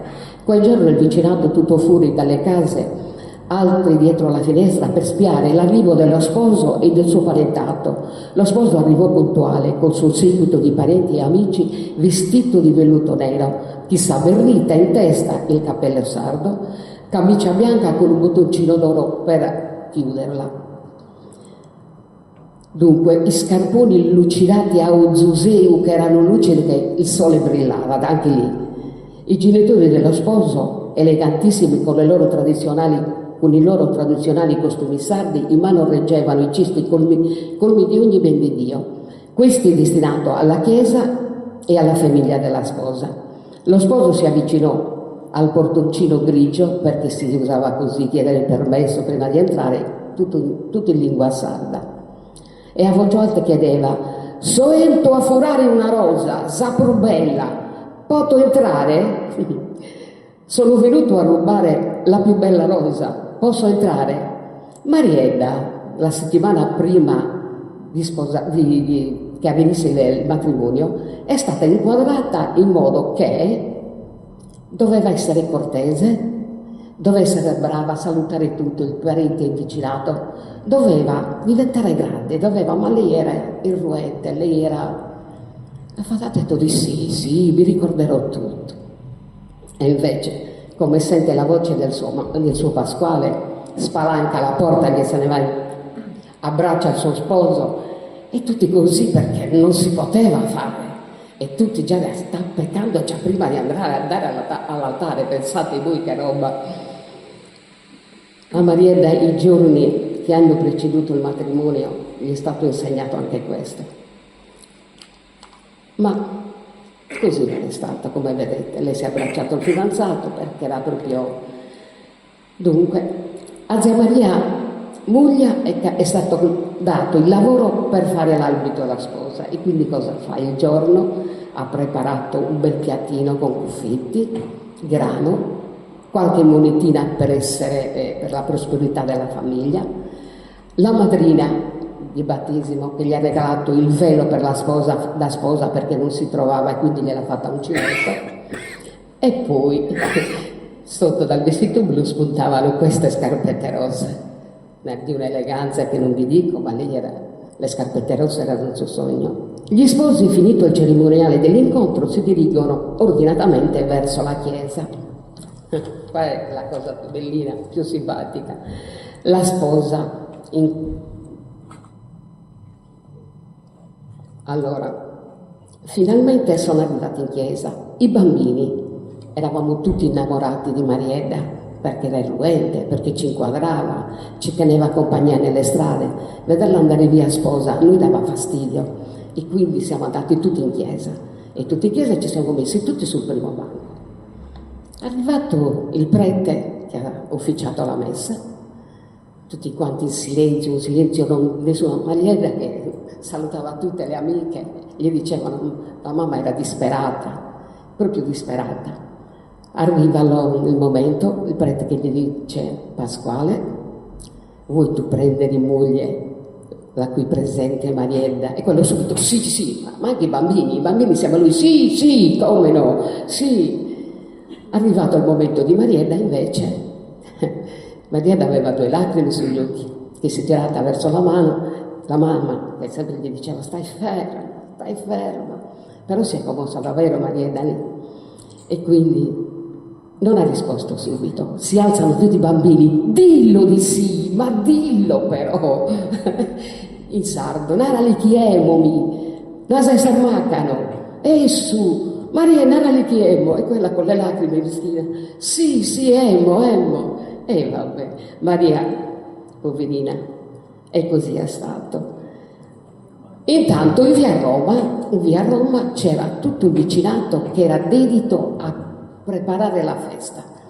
In questa tavolata c'erano dolci di ogni colore, di ogni genere e di ogni sapore. Non ve li dico perché sennò mi viene voglia di mangiarli, specialmente i marigusi. E i liquori piccolini, quei liquori che facevano di ogni colore, gialli, verdi, quei bicchieri piccolini così che non arrivavamo mai in bocca a assaggiarlo bene. E tutti di nascosto, quando si giravano i genitori dello sposo, che versavano. In più c'era la tavolata dove c'era il cibo, vino a volontà, nero, salsicce, formaggio, pane carazao, di tutto e di più.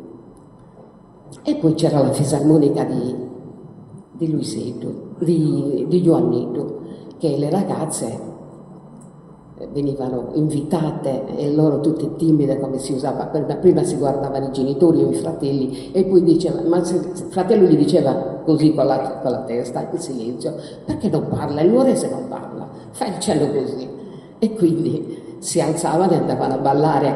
Io dicevo a pestare sospedes perché facevano sudillo. E così passò la serata, una serata bellissima, con un cielo stellato. Si è fatto notte tardi. Notte tardi è stato chiamato zio Luisiddu. Luisiddu era un uomo che accompagnava gli sposi insieme alle regalie che aveva ricevuto. Zio Luisiddu era talmente piccolina che gli serviva il banchettino per salire sul carro. Caricano il carro e portano queste regalie dove abitava la sposa, dove avevano preso casa gli sposi. Durante il corteo, le strade di Siniscola sono strette, mamma mia, c'è la via Roma, è un po' più larga, forse una delle più larghe, e poi gli altri biotolini che convergevano su via Roma erano tutti strettissimi, quindi il carro passava rasente duro, rigando i muri, e lo sposo seguiva con il bottiglione del vino con gli amici, e la sposa si è accomodata sul carro senza le scarpe. Quindi era un'oscenità per la mamma che la vedeva senza le scarpe, la mia sposa, che avevo avvertito niente, anzi non solo si è tolto le scarpe, ha invitato le amiche, peggio di lei, a cantare una canzone che quell'anno, nel 1958, era nel blu dipinto di blu. Tutti cantavano questa canzone. Quindi la gente spalancava le finestre perché la cerimonia si è inoltrata oltre la mezzanotte, tutti spalancavano le finestre e buttavano roba per buona prosperità, fiori, riso, grano, tutto quello che c'era. E poi sono arrivati a casa, però purtroppo c'è una brutta notizia. Lei nei primi mesi ha fatto da buona mamma, ma si è ammalata e ha cresciuto i bambini. Diciamo, mi sto commuovendo perché era una mia amica, ha cresciuto bene i bambini, però lei è morta della malattia mediterranea, anemia mediterranea, non gli ha dato scampo, e quindi tutto il paese è stata festeggiata, festeggiata perché si è mosso tutto il paese, e non solo, i bambini, perché Don Calvisi aveva detto voglio i bambini vestiti di bianco, hanno accompagnato Maria fino alla chiesa, e poi da sola hanno continuato la cerimonia per conto loro. Io volevo parlare che Siniscola è stata molto colpita dalla malattia mediterranea, dall'anemia, e sono contenta di leggere nei giornali e dalla televisione che si è fatto molto, che adesso la qualità della vita è migliorata. Certo non si guarisce dall'anemia mediterranea, però hanno fatto tanti passi avanti. Un applauso a questi dottori e un applauso a Marietta, che siamo qui per ricordare lì. Grazie mille, veramente è stata gentilissima. Attenzione, dimenticando qualche cosa? Queste sono sue. Grazie. questo qua è suo, un applauso, come vedete sono storie emozionanti. Io chiedo di stare un po' più come minuti, lo dico a tutti, perché se no andiamo troppo avanti e non riusciamo a proseguire ottimalmente la serata, perché tanti hanno a piacere, insomma, di condividere. Marilena Ciaro, grazie.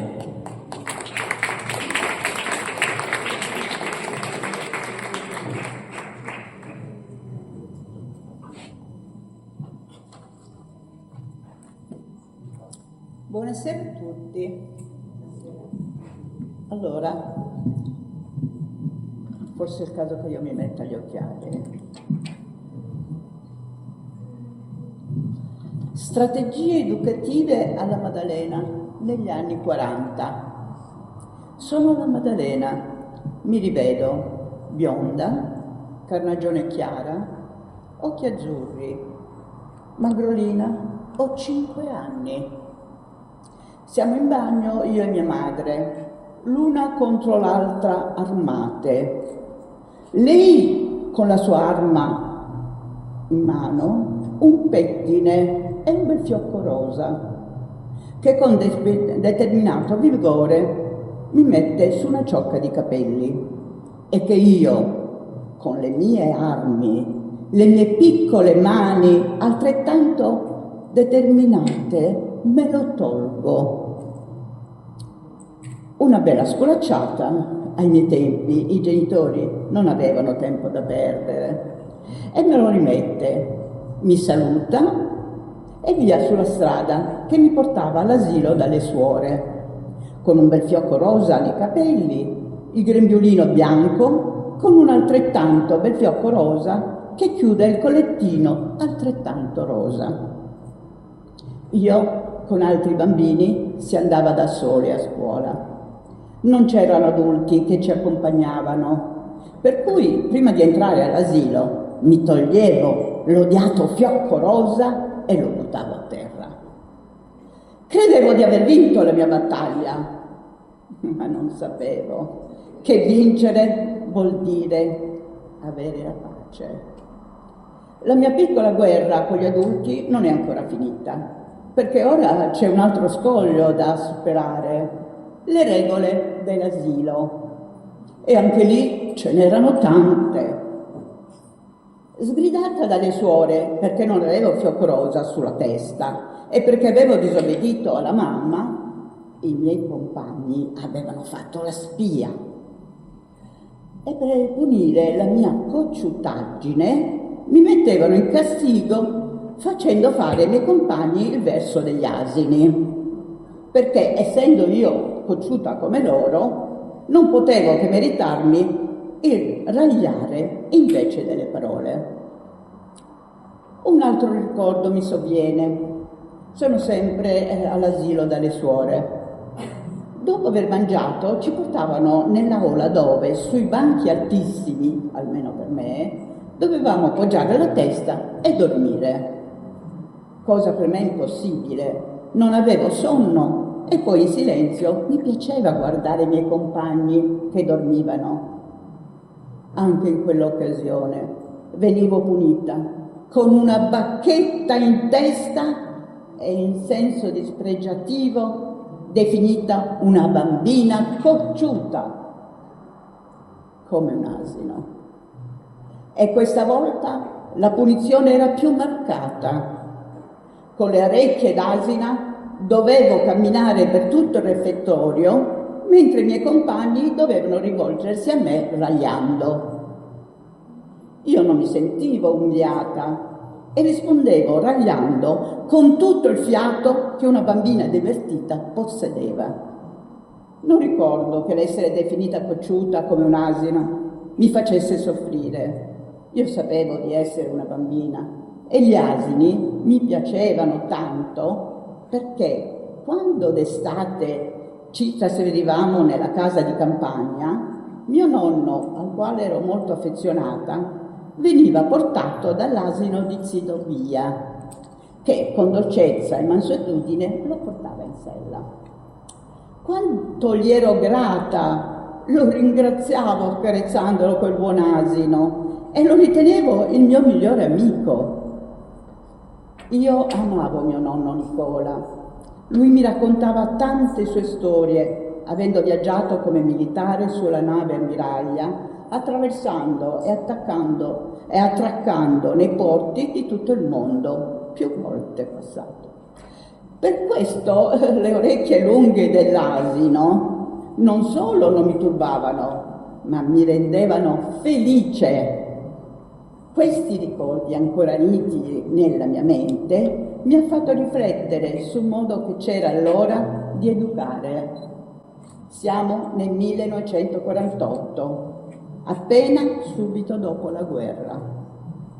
La famigerata cucciutaggine, io ora la traduco come personalità e ne sorrido. Grazie.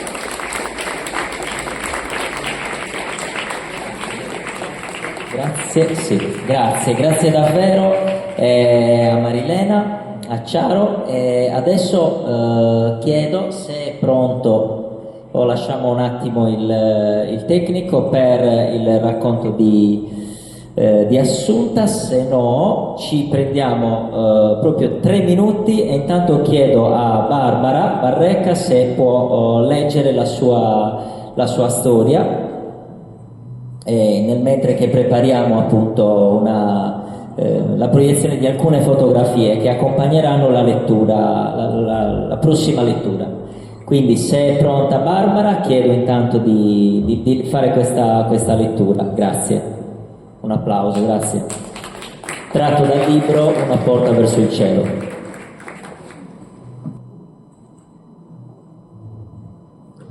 Faccio una premessa perché mi faceva veramente piacere, oltre che onore, poter omaggiare quest'isola che mi ospita ormai da qualche anno con un racconto fra i tanti che è racchiuso all'interno del mio libro, che si intitola per l'appunto Una porta verso il cielo, che sono sicura che andrete poi subito a comprare tutti quanti e che vi piacerà anche molto, in cui per l'appunto la protagonista sta facendo un viaggio verso l'isola. Non vi spoilerò tutta la trama, ma vi racconto qualcosa che voi conoscete molto bene, che a me è stato raccontato e che in chiave romanzesca ho cercato di riassumere. Mi perdonerete se magari alcuni dettagli non saranno del tutto originali.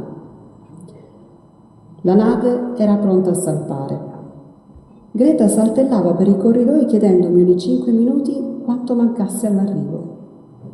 Per intrattenerla decisi di raccontarle una storia, presa in prestito dalla terra che andavamo a visitare.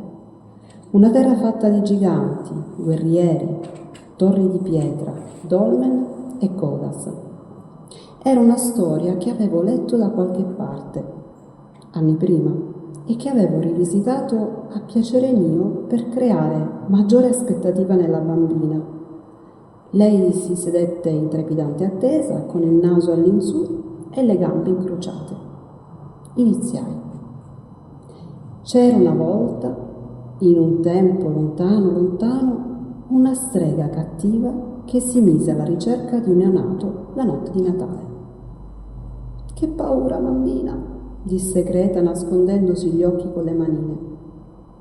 La strega, continuai io, simile a un grande uccellaccio, volava di notte a cavallo della sua scopa sopra le case del villaggio, sperando di trovare una luce ancora accesa per riuscire nel suo intento. Oh, sospirò Greta, e come faceva?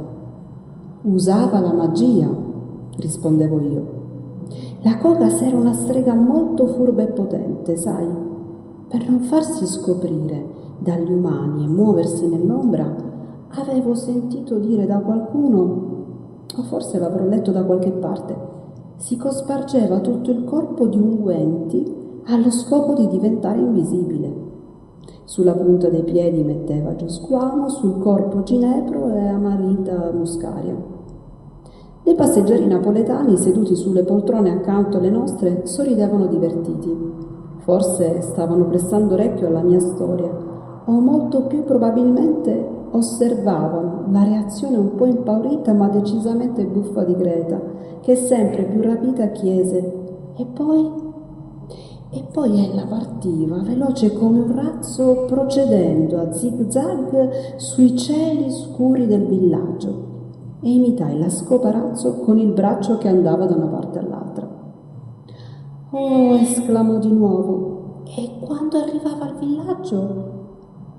Ella si avvicinava silenziosamente alle porte delle case e vi appoggiava l'orecchio. Se udiva dal suo interno delle voci, si metteva a recitare una formula magica per entrare in casa. Risposi io, agitando le mani in aria per mimare la strega. «E ci riusciva?»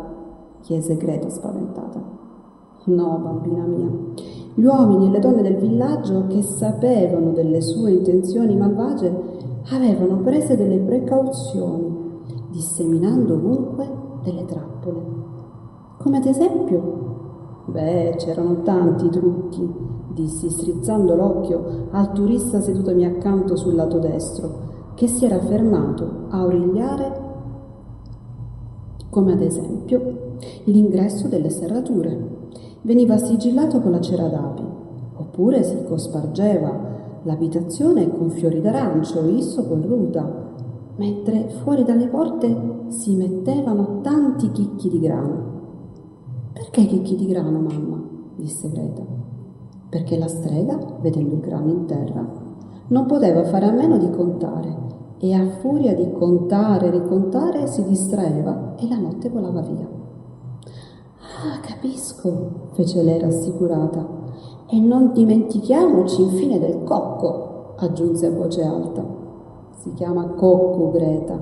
E sai cos'era? Era la più potente protezione cacciastrega che si conoscesse in quel villaggio. Un gioiello legato al polso del neonato con un nastrino verde. La strega infatti nulla poteva di fronte a quel talismano, e così, delusa e arrabbiata, si arrendeva e volava via allontanandosi dal villaggio. Quindi i bambini erano al sicuro?» «Sì, mia cara, i bambini erano salvi ancora una volta», le risposi accarezzando le lunghi capelli castani con dolcezza. «Yeah!» urlò in coro con le persone divertite sedute vicino a noi. Poi Greta, avvicinatasi al mio orecchio, sussurrò: «Ora ho capito, mamma, perché hai scelto questo nuovo posto per noi. Qui avremo intorno sempre qualcuno che ci proteggerà dalle streghe».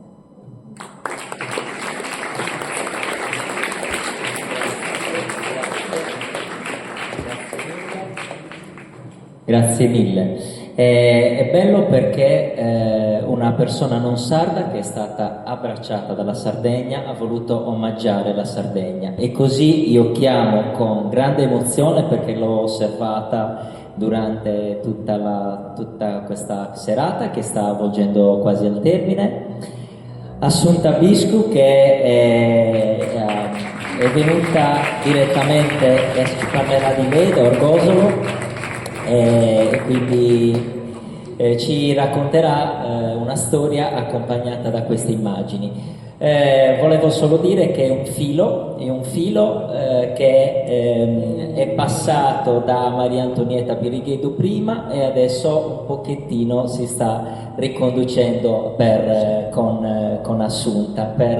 Lo farete in automatico anche voi quando ascolterete Assunta. Grazie. Allora, buonasera. Sono lieta di stare qui, ringrazio tutti per il momento. Mi chiamo Assunta Biscu, sono nata a Orgosolo il 5 giugno 1945. Un mese prima della mia nascita era finita la guerra e l'Italia ne era uscita sconfitta e distrutta, ma finalmente libera dal fascismo. Ero troppo piccola per ricordarlo, ma quelli sono stati tempi molto difficili per tutti. A Vintras oggi nos lamentamos a gana de su balantaine. Mio padre, tornato dalla guerra, a un ente tanto orgoglioso, ha fatto Zufferalo, il servo pastore. Era per conto dei proprietari. Ricordo che in inverno passavamo diversi mesi senza vederlo, perché il bestiame veniva spostato in Maronia e nelle pianure lontane. All'epoca facevo i pastori oppure ero costretto ad emigrare e sono stati tanti gli orgolesi che sono andati oltre il mare. Allora tutti eravamo poveri, ma se ci penso ora che ho 80 anni, mi rendo conto che forse noi orgolesi siamo stati più fortunati di chi abitava nelle città, perché le campagne e le montagne che circondano il nostro paese ci hanno dato sempre il necessario per vivere. All'epoca, da quando eravamo piccoli, nos imparavano a nossas terras nostras e tutte as cose a terra norvavano. Eravamo abituati a lavorare per la famiglia, andavamo a prendere la legna che ci serviva per riscaldarci e per cucinare, a raccogliere le viande per suo mannale, il maiale che ogni famiglia levava per la provvista di grasso e carne, e tutte le erbe e i frutti che la campagna in ogni stagione ci dava. Tutte le famiglie avevano un nuoto e traballavano amscamente a seminas. Le donne avevano un ruolo importante, che fossero madri o figlie. Sul loro lavoro si basava l'economia delle famiglie e gli uomini ne avevano un gran rispetto. Ricordo che quando ero piccola parlavamo tanto di un fatto tragico che era avvenuto nelle campagne del paese. 10 anni prima della mia nascita, l'uccisione di una ragazza di 16 anni, Antonia Mesina, mentre si trovava in campagna per raccogliere la legna. Si era ribellata ad un tentativo di violenza da parte di un compaesano e per questo era stata uccisa a colpi di pietra. La Chiesa ha riconosciuto il grande significato del suo gesto e per questo nel 1987 il Papa l'ha proclamata beata. Io penso spesso alla vicenda di Antonia e da sempre sono convinta che all'epoca qualsiasi ragazza di Orgosolo si sarebbe comportata come lei. Noi ragazzine nella stessa campagna andavamo quasi ogni giorno per raccogliere la legna e ci sentivamo protette dai pastori che frequentavano quei posti. Ricordo che a volte mi è pure capitato di incontrare qualche latitante che vedendoci passare ci dava il buongiorno. Io ho studiato sino alla quinta elementare. Tanno in Orgosolo vai a due annastras, 2 sorelle, signorine si diceva allora, tanto per non sorprendere zittelle. Una era famosa perché picchiava, e resta fortunava perché ha avuto l'altra, sabrava, e ne ho un buon ricordo. Giovinado e le campagne erano il parco giochi di noi bambini, e allora bambini sì che ce n'erano in ogni famiglia, non come oggi. Eravamo poveri, ma bastava pao per non scampare. Mi ricordo che nel salone della parrocchia la domenica, dopo la messa, i bambini del paese andavano al cinema. All'ingresso c'era il prete e faceva pagare a tutti un biglietto di poche lire. Prima di spegnere la luce del salone, però, passava tra le panche, prendeva per le orecchie i bambini che non erano andati alla messa e in malo modo li buttava fuori dalla sala. Ma lampo, giudinare il mattiniada. Essa verità. Il giorno che tutti aspettavamo era il 31 dicembre, a Ossalia della Candellaria. Di mattina tutti i bambini prendevano una sacchetta e il gruppo bussavano nelle case dicendo: hanno la danza Candellaria? Allora ci davano il pane che facevano in casa e qualche frutto, e quello era il nostro tesoro. Ma questa manna per tutta la vita era ogni anno il 20 di maggio, il 20 maggio, quando tutti i pastori che avevano trascorso l'inverno lontano dal paese tornavano ad Orgosolo con il bestiame. Mi ricordo dalla mattina presto il suono dei campanacci, i versi degli animali, che prima di essere portati verso i pascoli di montagna si radunavano nella piazza. Lì i pastori mungevano e distribuivano il latte a tutta la vita. Era il momento in cui tutta la comunità si riuniva.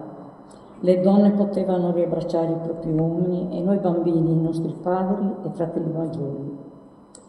Finché eravamo bambini non ci rendevamo conto di tante cose, ma carabinieri e polizia li vedevamo in paese, di giorno e di notte, ma uno minore, e non sempre i grandi ci spiegavano il perché. Capitava spesso che entrassero a tutte le ore nelle case o che qualcuno venisse arrestato. Il è un presume da Sosas, di come Orgosolo venisse considerata terra di banditi. Certo, in vita nostra non sono capitato vato leso e non a tutti os orgolesos sono stati santos, e non tutti os orgolesos sono stati santos, scusate. Ma per questo non tutto il paese poteva essere condannato. La fama degli orgogliosi nel passato è stata quella dei grandi ladri di bestiame. E prosabilità, non stava. Ma anche in queste questioni esistevano regole non scritte che anche i ladri rispettavano. E la prima era che si poteva rubare bestiame solo al di fuori del paese e possibilmente a proprietari ricchi. Non certo ai poveracci. Spesso il bestiame veniva restituito se il proprietario pagava un riscatto, fra virgolette, sa buona mano.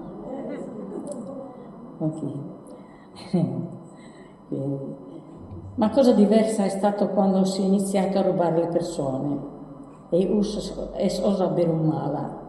È lì che sono iniziate molte desamistades, ma grazie a Dio su sos tempos che sono inioso e spero non torno intruso. Bisogna anche dire che la giustizia, quella dello Stato, spesso ha fatto danni ancora più gravi. Quando a pagare e essere condannati sono stati gli innocenti. A volte bastava dire di essere un pastore di Orgosolo per essere marchiato come un delinquente. Eppure anche mio padre, quando si appoggia in Arao, ha il pastore e a noi figli ci ha sempre insegnato il rispetto e l'onestà. Di Orgosolo si parlava tanto, anche nei giornali del continente, e non certo per cose belle. In paese arrivavano spesso giornalisti anche stranieri, sperando di incontrare i famosi banditi. Nel 1959 in paese fu girato anche un film, Banditi a Orgosolo, dal regista Vittorio De Setta. Ero ragazza, ricordo che il regista e gli assistenti erano rimasti in paese per diverso tempo e alle riprese avevano partecipato molti compaesani. Io pure compaio in una scena ballando su Ballosardo. Quello è stato il mio film, perché il regista non ci aveva descritto come belve, come dicevano tanti giornalisti, ma aveva invece voluto raccontare quali erano i motivi che spingevano a volte i pastori onesti a diventare banditi. Come ho già detto, tutta la vita del paese era all'epoca legata alle nostre campagne e alle nostre montagne. Il lavoro, le amicizie, anche le inimicizie e per me anche l'amore. Visto che ho conosciuto quello che sarebbe diventato mio marito, il suo ovile di uno zio. All'epoca gli ovili erano riservati solo agli uomini, era raro che le donne ci andassero. Una di queste occasioni era su Florso Giorgio, la tosatura delle pecore. Era quasi una festa, i pastori invitavano i loro amici e le donne partecipavano, e lì ho conosciuto l'uomo della mia vita. Visto che un anno dopo ci siamo sposati, avevo 20 anni, si chiamava Giovanni, non era di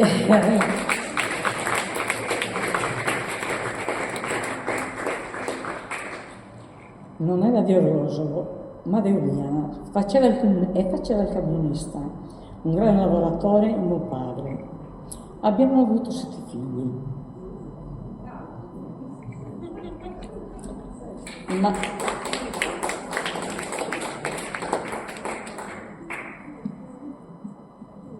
Ma la sorte ha voluto che mio marito mancasse troppo presto e per questo ho dovuto lavorare tanto, per non far mancare niente. Prima facevo il pane, poi sono stata assunta come bidella nella scuola media e questo era un lavoro che mi piaceva e credo di aver lasciato un buon ricordo nei bambini, che oggi diventati uomini, quando passo per le vie del paese mi fermano e devono sorgolegermi e rinubidare. Io sorrido e rivedo nei loro occhi lo sguardo di quando erano bambini. Ma tornando a Montale di Orgosolo, la fine degli anni 60 è stato per gran parte del mondo un periodo di grandi cambiamenti e di lotte che hanno visto come protagonisti soprattutto i giovani. Questo è successo anche a Orgosolo. Ricordo che qualche ragazza che frequentava le scuole superiori a Nuoro ha cominciato a vestirsi a sua moda civile, con pantaloni e con gonna corta. E ricordo le critiche degli anziani. Pompia, ausasi che vie su uno, manco per Sabrionza. Era così. Io da quando avevo 11 anni ho sempre avuto la vestetta e ancora oggi la indosso e sono orgogliosa di farlo. Non le ho mai giudicate, perché le persone valgono certo per come si vestono. Le chiamavamo Sasa femminista. E queste facevano parte dei circoli comunisti socialisti che proprio all'epoca erano nati in paese. C'era anche il circolo della democrazia cristiana e quello dell'azione cattolica, dove c'erano quelli che chiamavano Sarcirculinas, guidate dal parroco. Mammento, catechistas, dicevano le ragazze che dovevano stare lontane dai comunisti e anche dai giornali che questi distribuivano nel paese. Io purtroppo non ho mai frequentato nessuno di questi circoli, perché nel 65 ero già madre del primo figlio Antonio e nel 67 della seconda, Caterina. Ma quando hanno iniziato a fare le assemblee in piazze, c'ero, e come se c'ero, come tanti miei compaesani. Tutte assemblee erano organizzate soprattutto dal circolo dei giovani socialisti. E le prime nel 1968 riguardavano il parco del Gennargentu.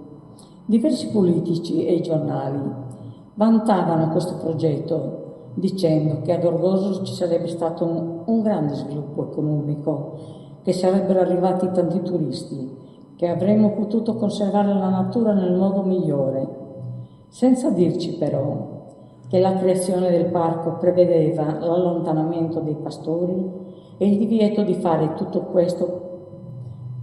Scusate, ascoltate qualche riga forse. Sarà la natura. Senza dirci però che la creazione del parco prevedeva l'allontanamento dei pastori, il divieto di fare tutto quello che per secoli gli orgolesi hanno fatto nelle loro montagne. Queste cose tutto il paese le ha capite proprio per il lavoro del circolo dei giovani, dove c'erano persone che si interessavano e capivano la politica di uno Stato che ben poco fino ad allora aveva fatto nel nostro paese. Non esisteva l'acquedotto, le strade migliori erano in Perdaoso, tutte le altre erano di terra. L'illuminazione pubblica non esisteva, tranne qualche lampadina nella via centrale. Insomma, vedevamo lo Stato solo in sua giustizia. I carabinieri e la polizia che in paese certo non mancavano, molti politici, e non solo usos continentales, erano convinti, aumenta poco Zainarao, che i pastori e i banditi fossero la stessa cosa. E quindi, secondo loro, bisognava fare in modo che i pastori non avessero più le terre, per costringerli ad emigrare o a trovare lavoro nelle fabbriche, che proprio allora si stavano costruendo in Sardegna.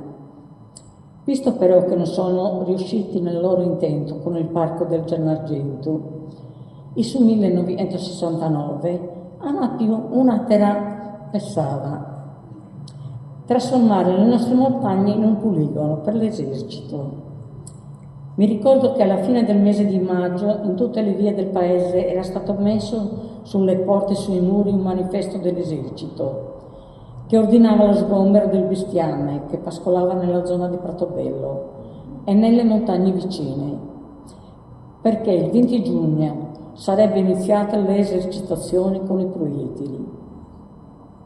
Si diceva pure che chi si rifiutava sarebbe stato arrestato e il bestiame sequestrato. I primi a protestare furono quelli del circolo dei giovani, che organizzarono un'assemblea in piazza, dove ogni volta partecipavano sempre più persone, di tutti i partiti, di tutti i gruppi, ognuno deciso a voler difendere le nostre terre. Intanto, per spaventarci, in paese giravano sempre più poliziotti e carabinieri e vedevamo camion pieni di soldati che andavano verso Pratobello, ma non conoscían sos orgullosos. Il 19 giugno, il giorno prima dell'inizio delle esercitazioni, proprio tutto il paese, anche il prete, ci siamo messi in marcia verso Pratobello, con l'intenzione di impedire che ci portassero via la nostra terra, perché di quello si trattava, e riannapponere una nuova servitù militare, e non certo per una sola estate, ma per sempre.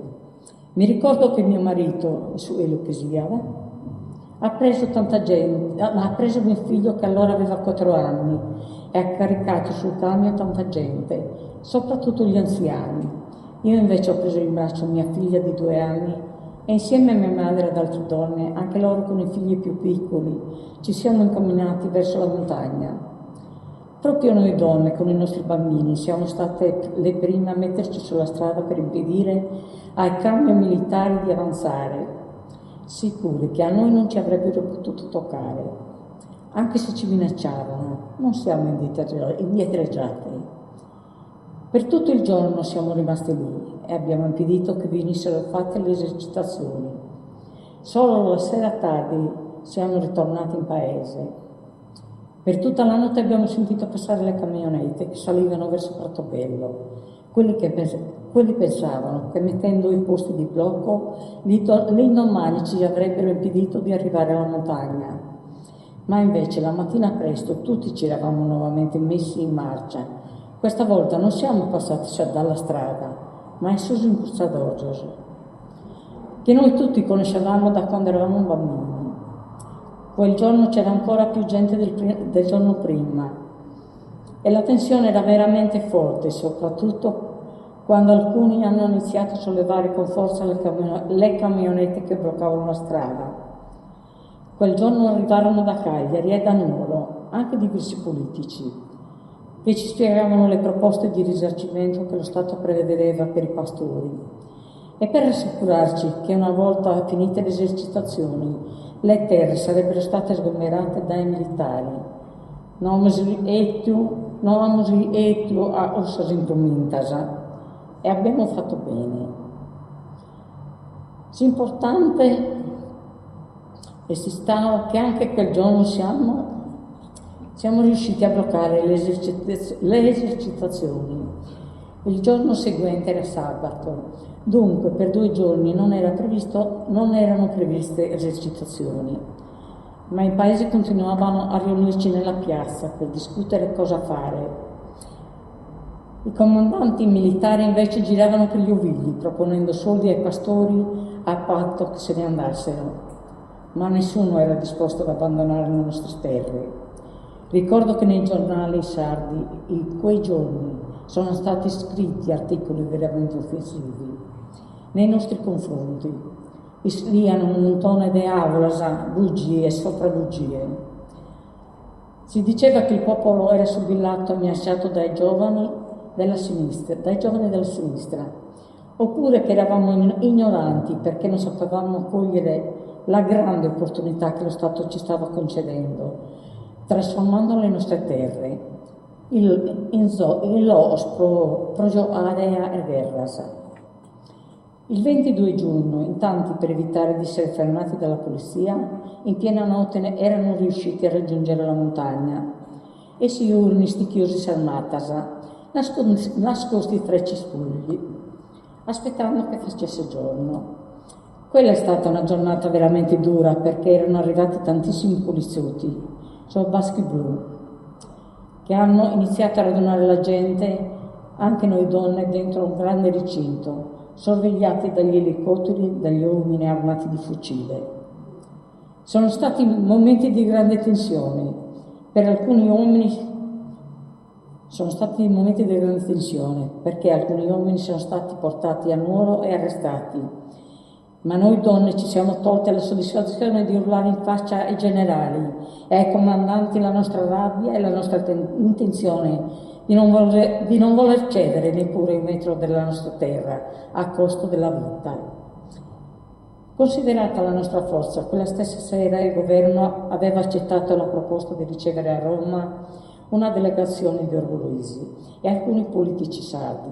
Nei 2 giorni successivi, in attesa del rientro dei delegati, tutti gli orgogliosi continuarono dalla mattina presto ad occupare la zona del poligono. Ricordo che i soldati continentali, Giovanni Edros, tutti i militari di leva, ci guardavano con simpatia e anche se loro era stato vietare parlare con noi.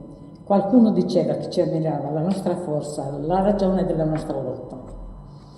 I nostri uomini invece erano impegnati a farsi rincorrere dai baschi blu, spuntando improvvisamente dentro il poligono, da dietro i cespugli o dagli alberi, pari a giovane stichi, giocando a nascondino. Solo che chi veniva acchiappato veniva immediatamente arrestato. E in questo modo hanno seguito per altri 2 giorni, sino a quando finalmente sono tornati delegati da Roma dandoci la notizia tanto attesa. Lo Stato rinunciava a voler costruire il poligono. Orgoglio è vinto, ma veramente. Un po', sì. Poi un po' d'acqua. Sì, aveva vinto la sua gente. Lo Stato italiano è stato sconfitto anche se D'Orgosolo aveva mandato il suo esercito, i reparti speciali della polizia, con le loro armi. Noi li abbiamo affrontati in maniera pacifica, ma avevamo un'arma diversa dalla loro, ma più potente.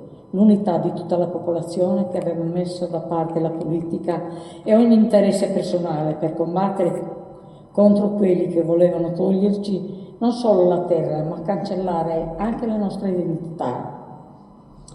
Da allora sui muri del paese si è iniziato con i murales a raccontare quei giorni di rivolta. E in questo ha avuto un gran merito il professor Francesco del Casino, toscano, che era arrivato a Orgosolo per caso. Era insegnante di disegno nella scuola media e faceva parte del circolo dei giovani. Uno di questi murales mi è particolarmente caro perché rappresenta mia madre che cammina decisa nella campagna di Portobello.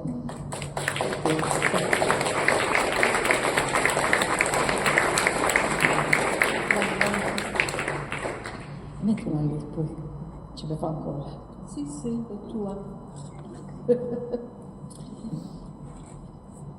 Ma poi tanti artisti hanno continuato a fare nuovi murales, tutti legati al tema della libertà e dei diritti dei popoli, un'arte viva e di denuncia. Ancora oggi è sempre attuale, che ha tante donne come protagoniste. Proprio le donne qualche mese fa hanno voluto dipingere con la bandiera della Palestina una gradinata del paese. Orgosolo oggi è un paese ben diverso rispetto al passato e si unì proprio grazie alla coscienza che il paese ha acquisito nei giorni della rivolta di Portobello. Ogni giorno, in ogni periodo dell'anno abbiamo centinaia di turisti che non vengono certo per cercare i banditi, ma a vedere la bellezza delle nostre montagne che abbiamo saputo difendere, a conoscere i prodotti del lavoro dei pastori e delle artigiane e a immergersi nella nostra cultura che si respira in ogni via. Io non ho mai dimenticato quei giorni e mi rendo conto che quella esperienza mi ha segnato profondamente. Da allora infatti sono convinta che non bisogna mai rassegnarsi alle ingiustizie, ma che tutti dobbiamo combattere per impedirle. Amo Orgosolo e amo la Sardegna e penso che sia solo più bello di suo mondo e così bello lo dobbiamo mantenere. Ho voluto partecipare alle proteste contro i progetti che con la scusa del rinnovamento energetico vogliono distruggere le terre e il mare della Sardegna e mi piace che il movimento sia stato chiamato Portobello 24. Ho partecipato alla raccolta delle firme, tante firme che sono state raccolte a Orgoso e in tutta la Sardegna, per proporre una legge che impedisse la devastazione. Con altre donne di Orgosolo siamo andati a Cagliari per consegnarle ai politici, ma questi non ci hanno voluto ricevere, dicendo che le leggi non le fa il popolo, ma loro. Osano adesso proprio all'aguantare. Secondo loro la volontà di 210.000 sardi non conta. Questa rabbia mi ha spinto a far parte delle donne che hanno occupato il consiglio regionale, anche se ci hanno minacciato di denuncia. In quel momento ho rivissuto quello che ho provato nel 1969 a Portobello e ho rivisto nelle donne che erano con me, che venivano da tutta la Sardegna, la stessa forza e decisione degli orgolesi di allora. Purtroppo questa lotta la stiamo ancora combattendo.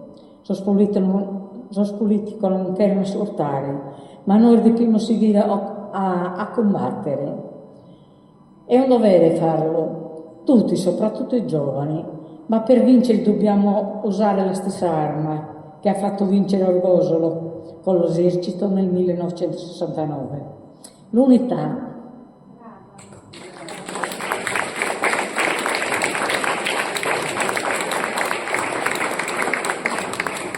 Mettendo da parte ogni divisione per un solo ideale, il bene della Sardegna.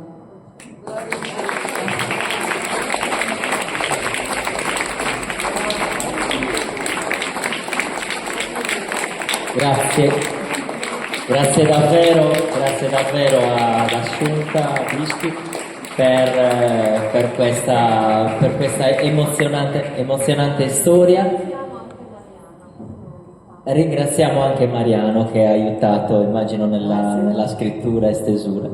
Grazie ancora, perché vedete che ne valeva la pena, insomma, attendere fino a quest'ora. Siamo proprio veramente in chiusura. Abbiamo Luisa e la Pirighetto. Ok, sì, e anche Christian, c'è ancora Christian, sì. Quindi abbiamo Luisa Loddi, gentilmente, se si può avvicinare. Ok, scusate, allora non mi era stato segnalato prima. Chiedo, siccome preferirei che ci fosse prima Christian e poi chiudiamo in bellezza con lei, se per lei va bene. No, ha detto di no, quindi Christian, se può avvicinarsi Christian, gentilmente, eccolo. Grazie, così poi chiudiamo in bellezza con lei, se va bene. Facciamo questo? Assolutamente sì. Vuoi anche questo? Sì, scusate.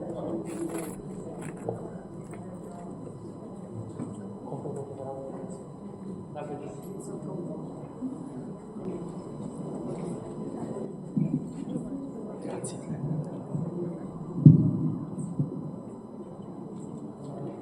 Due anni fa ormai si incontravano ragazzi e ragazze, puntualmente ogni sera dopo lavoro, stanchi delle lunghe ore, spenti. Parlavano delle loro frustrazioni, dei coperti, delle comande, dei clienti, e ogni sera sentivano un'assenza. Ma che cos'era a mancare? La dignità di chi con la schiena dolente non riesce a pagare un affitto, la dignità di chi non riesce nemmeno a trovarlo l'affitto, la dignità di lavorare per persone oneste. Parlando si resero conto che la dignità non mancava solo a loro, ma a una moltitudine. E che posso fare? Si è chiesto uno di loro. Una catena da soli, è impossibile spezzarla, e pesano le catene della miseria. Uniamoci, la soluzione che hanno trovato. Uniamoci e parliamo, uniamoci e denunciamo, uniamoci e facciamoci sentire, perché la moltitudine, le catene, le spezza senza sforzi. Ci manca la dignità? E allora è così che ci chiameremo, nella nostra lingua, dignità. Buon Natale a tutte e a tutti, siamo appunto due compagni di Dignitat Di verità e storia è un po' difficile parlarne ad Alghero, è un po' difficile perché, riprendo una frase che è stata detta, il pastore sardo e il bandito erano la stessa persona per lo Stato. Questo elemento repressivo della cultura sarda è nella storia di fatto del rapporto fra lo Stato italiano e la Sardegna proprio nei termini economici, è quello che si vive ad Alghero, è il motivo per cui ho detto appunto parlare di verità e storia è un po' difficile. È difficile perché un altro elemento che si caratterizza proprio per le stesse caratteristiche repressive è quello della turistificazione, del turismo, e che garantisce il terreno fertile per poter poi garantire un'assenza di memoria urbana condivisa, di spazi dove potersi aggregare, delle assemblee in piazza, di poter vivere la città e di garantire invece il terreno fertile per la commercializzazione di qualsiasi spazio, per la presenza delle mafie, la presenza della camorra. Voglio leggere un racconto che è un racconto che tocca a tratti personali ma che potrebbe aver scritto qualsiasi componente di Dignitate e molti coetanei che vivono ad Alghero. Avete presente i discorsi di fine anno? Ecco, il momento dove sento di tirare le somme di un periodo per l'inizio di uno nuovo sembra non corrispondere però alla fine dell'anno legale. È una fine dell'anno un po' diversa, una fine dettata più da ciò che verrà che da ciò che è passato. È l'inizio della stagione lavorativa. Dopo 8 mesi di sopravvivenza militante e di esistenza vitale mi ritrovo a dover sparire per 3-4 mesi all'anno, lontano dalle compagne, lontano dalla laguna del Calico, dei tramonti, e lontano da me stesso per svendermi alla manovalanza turistica di una delle città più belle del mondo. Sono 3 mesi nei quali molti come me lavorano 12 ore al giorno per una paga mai proporzionata, in una città che ha da offrire o il foglio di via o lo sfruttamento. Ricordo che il primo anno di lavoro, dopo mesi di letture, lotte e militanza, constatai sulla mia pelle il concetto di alienazione e l'odio di classe di Merlin Rio dell'anarchico passannante. Il secondo anno ricordo che ciò che provai prima dentro di me si sprigionò all'esterno, con la rabbia e la delusione, verso una città bellissima e colonizzata, ricca ed depauperata, non più vissuta e occupata. Ma ricordo anche che dal secondo anno si tramutò in lotta e divulgazione politica tutto ciò che aveva suscitato una rabbia viscerale che cercava di nuotare tormentosamente fra macchie di pomodoro e birra in un grembiule e sudore caldo sulla fronte. E fu quello il momento nel quale iniziai a scrivere poesie su stagionali e lavoratrici, su padroni da fare pignata e su una città da cambiare per un mondo da rivoluzionare. Iniziò poi la pubblicazione di articoli. Erano contro lo sfruttamento sul lavoro, il turismo e su una specifica occupazione del territorio del centro storico di Alghero da parte di locali detenuti in poche mani fra ristoranti, gelaterie e altri servizi. Erano gli inizi della critica alla camorra d'Alghero. E questa lotta continua ancora oggi, contro le poche mani che detengono i locali, contro la loro occupazione e il loro sfruttamento. È proprio in questo momento che inizia la stagione lavorativa, si inizia a riflettere, a elaborare sopra un anno che si fermerà per 4 mesi. Tuttavia non sono riuscito e non siamo riusciti e non riusciamo ad aderire a questa fermezza. Se lo sfruttamento lavorativo senza riposi per circa 3,60 euro all'ora ci terrà fermo il corpo, ruberò tutte le ore, i minuti e i secondi possibili per non demordere, resistere e trovare momenti di impegno politico anche durante il lavoro, per il proseguimento sempre più feroce di una vita militante, di lotte e divulgazione, senza secondare passi indietro, senza lasciarmi scappare neppure gli avanzamenti di pochi millimetri. Va riconosciuto, a onor del vero, che quanto detto finora possa provocare un sorriso infastidito nei volti di chi coattamente ha dovuto costruire tutta o gran parte della sua vita sullo sfruttamento. Persone diventate operaie, cuoche, aiuto cuoche, lavapiatti, disoccupati, studenti, insegnanti, rider senza tetto, detenute, emarginate, compagne, artisti emergenti e di nicchia. E sì, Nonostante non abbiamo decenni di contributi alle spalle, rivendichiamo la rabbia contro lo sfruttamento a cui siamo sottoposti d'estate. Sottolineiamo quanto sia necessario avere un pensiero critico fresco, la cui sensibilità e azione sia puntuale verso anche le forme più infime, apparentemente piccole forme di dominio e di sfruttamento che viviamo senza aspettare 20 anni di esperienza lavorativa. Perché rapportate alle più complessive e generali forme di sfruttamento e di dominio sotto il sistema dello Stato e del capitalismo, possono dai fatti materiali infuocare e portare alla nascita e all'agire delle idee. Anche quest'anno, questi saranno mesi di lotta. Una rincorsa carica di rabbia per una nuova stagione di mobilitazioni, demolendo tentativi di intimidazione e repressione, manifestando ovunque, nelle piazze, nelle scuole, sotto le reti delle basi militari, sotto le carceri e altrove. Dunque, avete presente i discorsi di fine anno?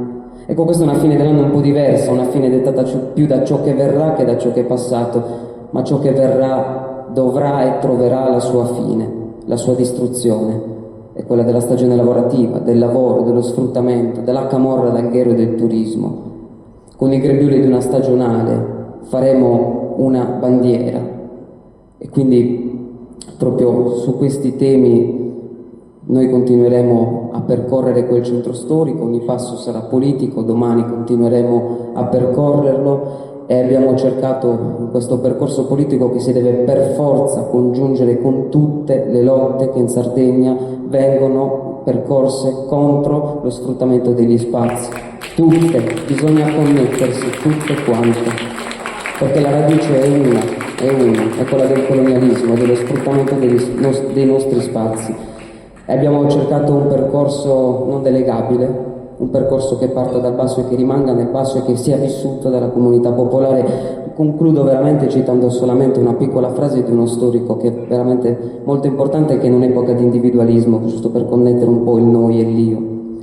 Si può amare una città, si possono riconoscere le sue strade nelle proprie memorie più remote e segrete, ma solo nell'ora della rivolta la città è sentita veramente come un luogo alto, importante, al tempo stesso come la propria città, propria perché dell'io e al tempo stesso degli altri, propria perché campo di battaglia che si è scelta e che la collettività ha scelto, propria poiché spazio circoscritto in cui il tempo storico è sospeso e in cui ogni atto vale di per sé stesso nelle sue conseguenze assolutamente immediate.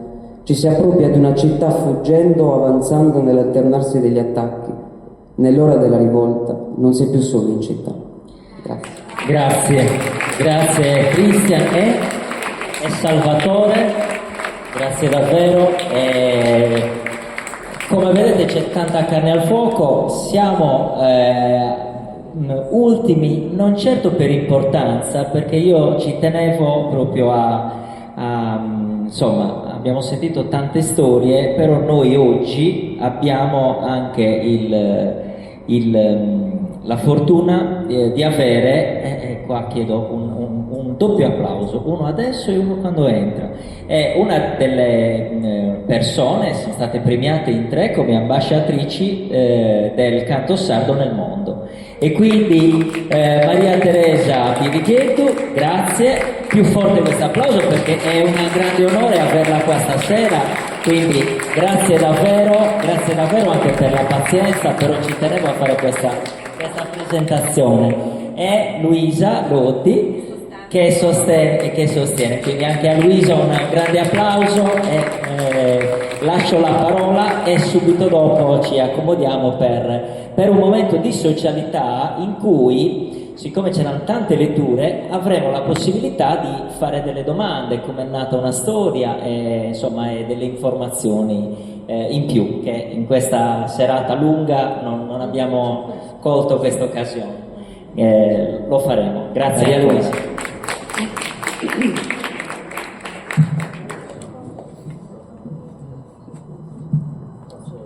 Buonasera a tutti. Sono Maria Teresa Birighetto di Tempio Pausania. 70 anni fa mio nonno mi cantava sempre una canzone, ma più che una canzone era un avvertimento da ricordare per quando sarei diventata grande. Il testo è facile da capire, ma prima ve lo propongo in italiano.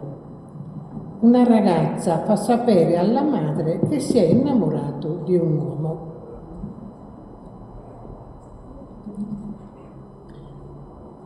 Mamma, se mi voglio sposare, c'è un ragazzo che mi ha chiesto in moglie.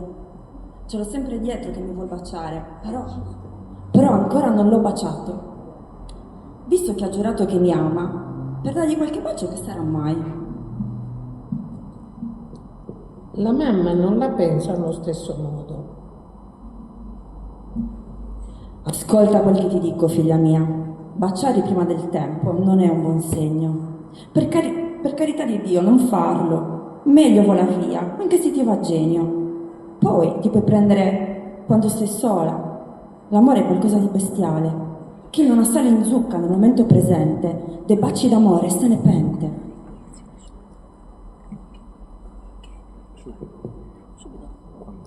La risposta della figlia non si fa attendere. Che razza di idee vi state mettendo in testa? È meglio un gusto che non 100 malanni. Nessuno può sottrarsi al proprio destino, anche se poi dovesse abbandonarmi. La mamma va su tutte le furie. Maledetta l'ora in cui ti ho messa al mondo. Dunque, stai facendo l'amore di nascosto? Se insisti, ti chiudo a chiave in casa e metto le inferriate alla finestra. Se mi fai questa scapricciata, ti taglio la testa sul tagliere. Non avevi questa grande passione, che si tiri il collo da solo. Che si tiri di alucordio da pareggio. E adesso vi facciamo sentire la versione originale. Pronta? Sì. Mamma, se tu mi orgoglio a me m'ha un piccino di mandato.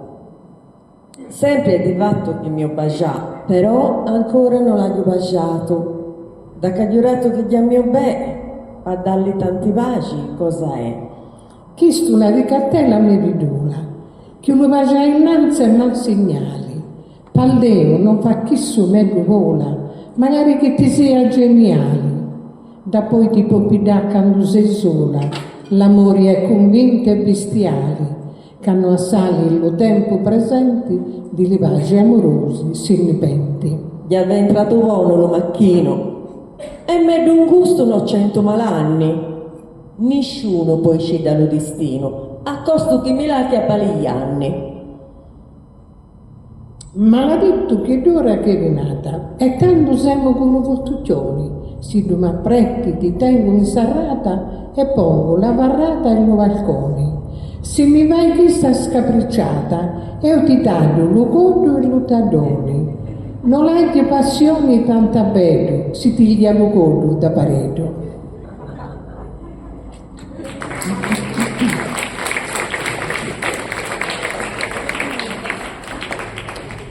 Mamma, se tu mi odio io amo, a me m'ha un piccino di mandato, sempre di fatto che mi ho baciato, però ancora non l'ho baciato.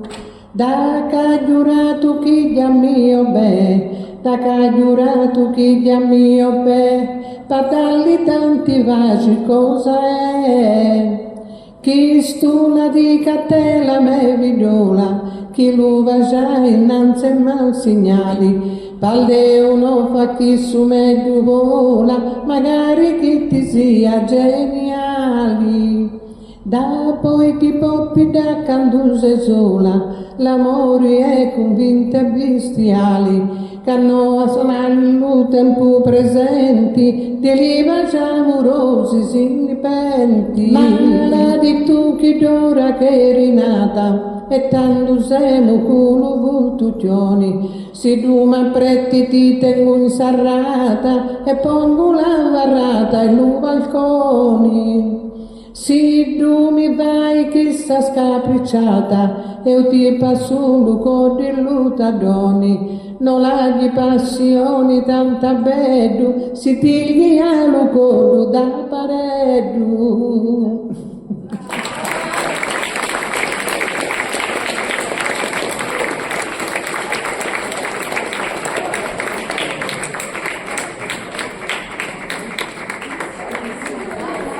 Grazie, grazie. grazie ancora. Allora, siamo in chiusura, ci ha raggiunto anche... ci siamo. Ci ha raggiunto anche Mimmo Pirisi che ci ha permesso, insomma, dalla prima volta che l'abbiamo come associazione contattato, ha creduto proprio nel valore, insomma, di l'importanza di queste serate e di quanto poi ci ritorni ricordi e soprattutto ci apre il cuore l'ascolto proprio di queste storie, di tante storie. Quindi partiamo con i ringraziamenti dovuti. Quindi il Comune di Alghero, l'Università di Sassari, in particolare il Dipartimento di Scienze Umanistiche e Sociali DUMAS, la Fondazione di Sardegna, quindi presente il Consiglio Comunale, appena citato, Mimmo Pirisi, Pietro Satta e tutta l'associazione Protezione Civile AIB che ci ha veramente dato una grandissima mano, Catalan TV che ha fatto il servizio, ha realizzato il servizio, la pizzeria Sant'Agostino, la libreria Vademecum, l'asilo nido Il Girotondo, la casa editrice Nema Press Edizioni, l'associazione Salpare, Chardin Art Web che ha realizzato, vi invitiamo a entrare sul sito, sulla piattaforma web Storie Vere per della Sardegna, e che oggi ci ha supportato. Un forte ringraziamento e adesso andremo, insomma, a un piccolo buffet. Le cantine Rigatteri, oggi assaggeremo un vino Bramassa, un vermentino di Sardegna, un Cannonau rosato che ha donato appunto per questa serata. Un ringraziamento anche alla panetteria Pasticceria di Carmelo Giano che ci ha fornito pizzette, tramezzini, panini e salatini, insomma il salato. La pasticceria caffetteria, ci sono tantissimi, Tarragona, Tarragona che ha fornito tanti dolci. L'isola della frutta, abbiamo anche della frutta omaggiata da loro. Quindi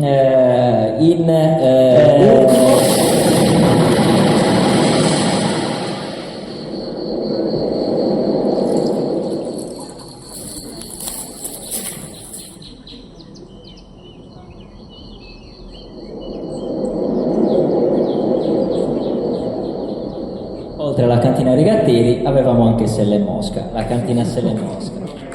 E i biscotti, scusate, i biscotti che di cui... perdonatemi, sono tante cose in testa, non basta a volte il foglio. Quindi i biscotti che ha portato Maria Teresa Pirighetto, e quindi un altro applauso per questo ulteriore omaggio nell'omaggio. Grazie a tutti per la serata, e c'è una scarpa rossa che dovete spiegarmi. Ok, la scarpa rossa del racconto di Marietta, e quindi dopo facciamo anche la foto alla scarpa rossa. Grazie davvero a tutti quanti, grazie, perché per noi è un onore venire qua, siamo voi che fate un regalo a noi, e quindi vi invitiamo, insomma, a iscrivervi e a assaggiare qualcosa bene insieme. Grazie.